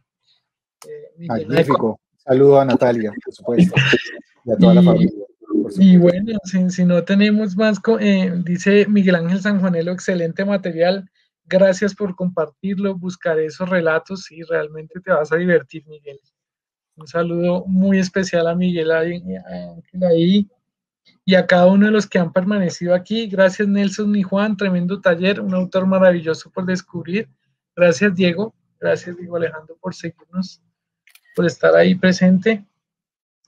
Y bueno, entonces yo creo que estas 2 horitas fueron realmente nutritivas, realmente me siento muy emocionado porque pues es un autor al que admiro muchísimo y aprendí mucho también. Y en esta relectura de los cuentos hay muchas cosas que descubrir y de verdad estamos felices de estar cumpliendo con esta labor de sacar a este gran escritor y personaje un poco del olvido. Les dejamos la tarea, sumémonos a esa tarea de encontrar la película Magia para compartirla, ojalá en un cineclub poderla proyectar o algo. Realmente me parecería formidable, me embarga la emoción. Natalia, hermoso regalo traerlo de regreso, gracias, de verdad, estamos muy agradecidos con cada uno de ustedes y bueno, que sea una invitación a leerlo. Felicitaciones a los dos, una charla muy interesante, dice Gio. Ellos hacen parte de un colectivo también, un club de escritores que se llama Gramata. Un saludo muy especial y muy cordial. Este es un espacio también en el que ustedes están totalmente bienvenidos. Y de nuevo, Nelson, te agradezco infinitamente tu conocimiento, tu aceptación a esta invitación de viajar en el tiempo y rescatar a René Revetés. De verdad. Muchas gracias a ti, Juan Carlos. Pues fíjate qué buena complicidad esto, pues no lo saben muchos, pero conectamos con Juan Carlos en muchas cosas y maravilloso ese entusiasmo alrededor de René Revetés. Y pues muchas gracias por la invitación. Yo solo quisiera volverlos a invitar a que visiten la página con mi colectivo, que es www.alef.com. Se escribe alfanumérico 4L3PH. Y ahí pues pueden encontrar este audiolibro y la obra de René. y pueden encontrar otros relatos adicionales de ciencia ficción que estamos editando de escritores y escritoras contemporáneos de Latinoamérica. Y el segundo semestre vamos a abrir ya la tercera edición del taller de ciencia ficción, de creación de narrativa, ciencia ficción y ficción especulativa, porque aún hay más en términos rebetesianos. Muchas gracias, Juan Carlos, y a todos y a todas los asistentes. Qué maravilloso. Yo también estoy súper feliz con poder compartir esta maravilla, sacarla sumarla digamos, de ese olvido sistemático que a veces nos pesa mucho, y pues que su barco, ¿no? Como buen naviero, como buen bucanero, siga navegando a través del tiempo, a pesar de los vientos del olvido. Maravilloso, qué poético y qué profundo y realmente hermoso. Un último saludo a Mónica Tutsi, que nos dice que está feliz porque sus miércoles han brillado más y estamos cumpliendo, llevamos ya más de una decena de charlas los miércoles, trayendo autores, personajes, técnica, géneros, de todo, lo que gira alrededor de lo que es una pasión por la literatura, la escritura, las artes y el cine. Entonces realmente muy motivado por continuar y gracias a Maccabi y a los que terminan de escribir. Una feliz noche para todos y viajemos en las letras. Muchos éxitos a todos. Feliz noche. Bendiciones. Chao, chao.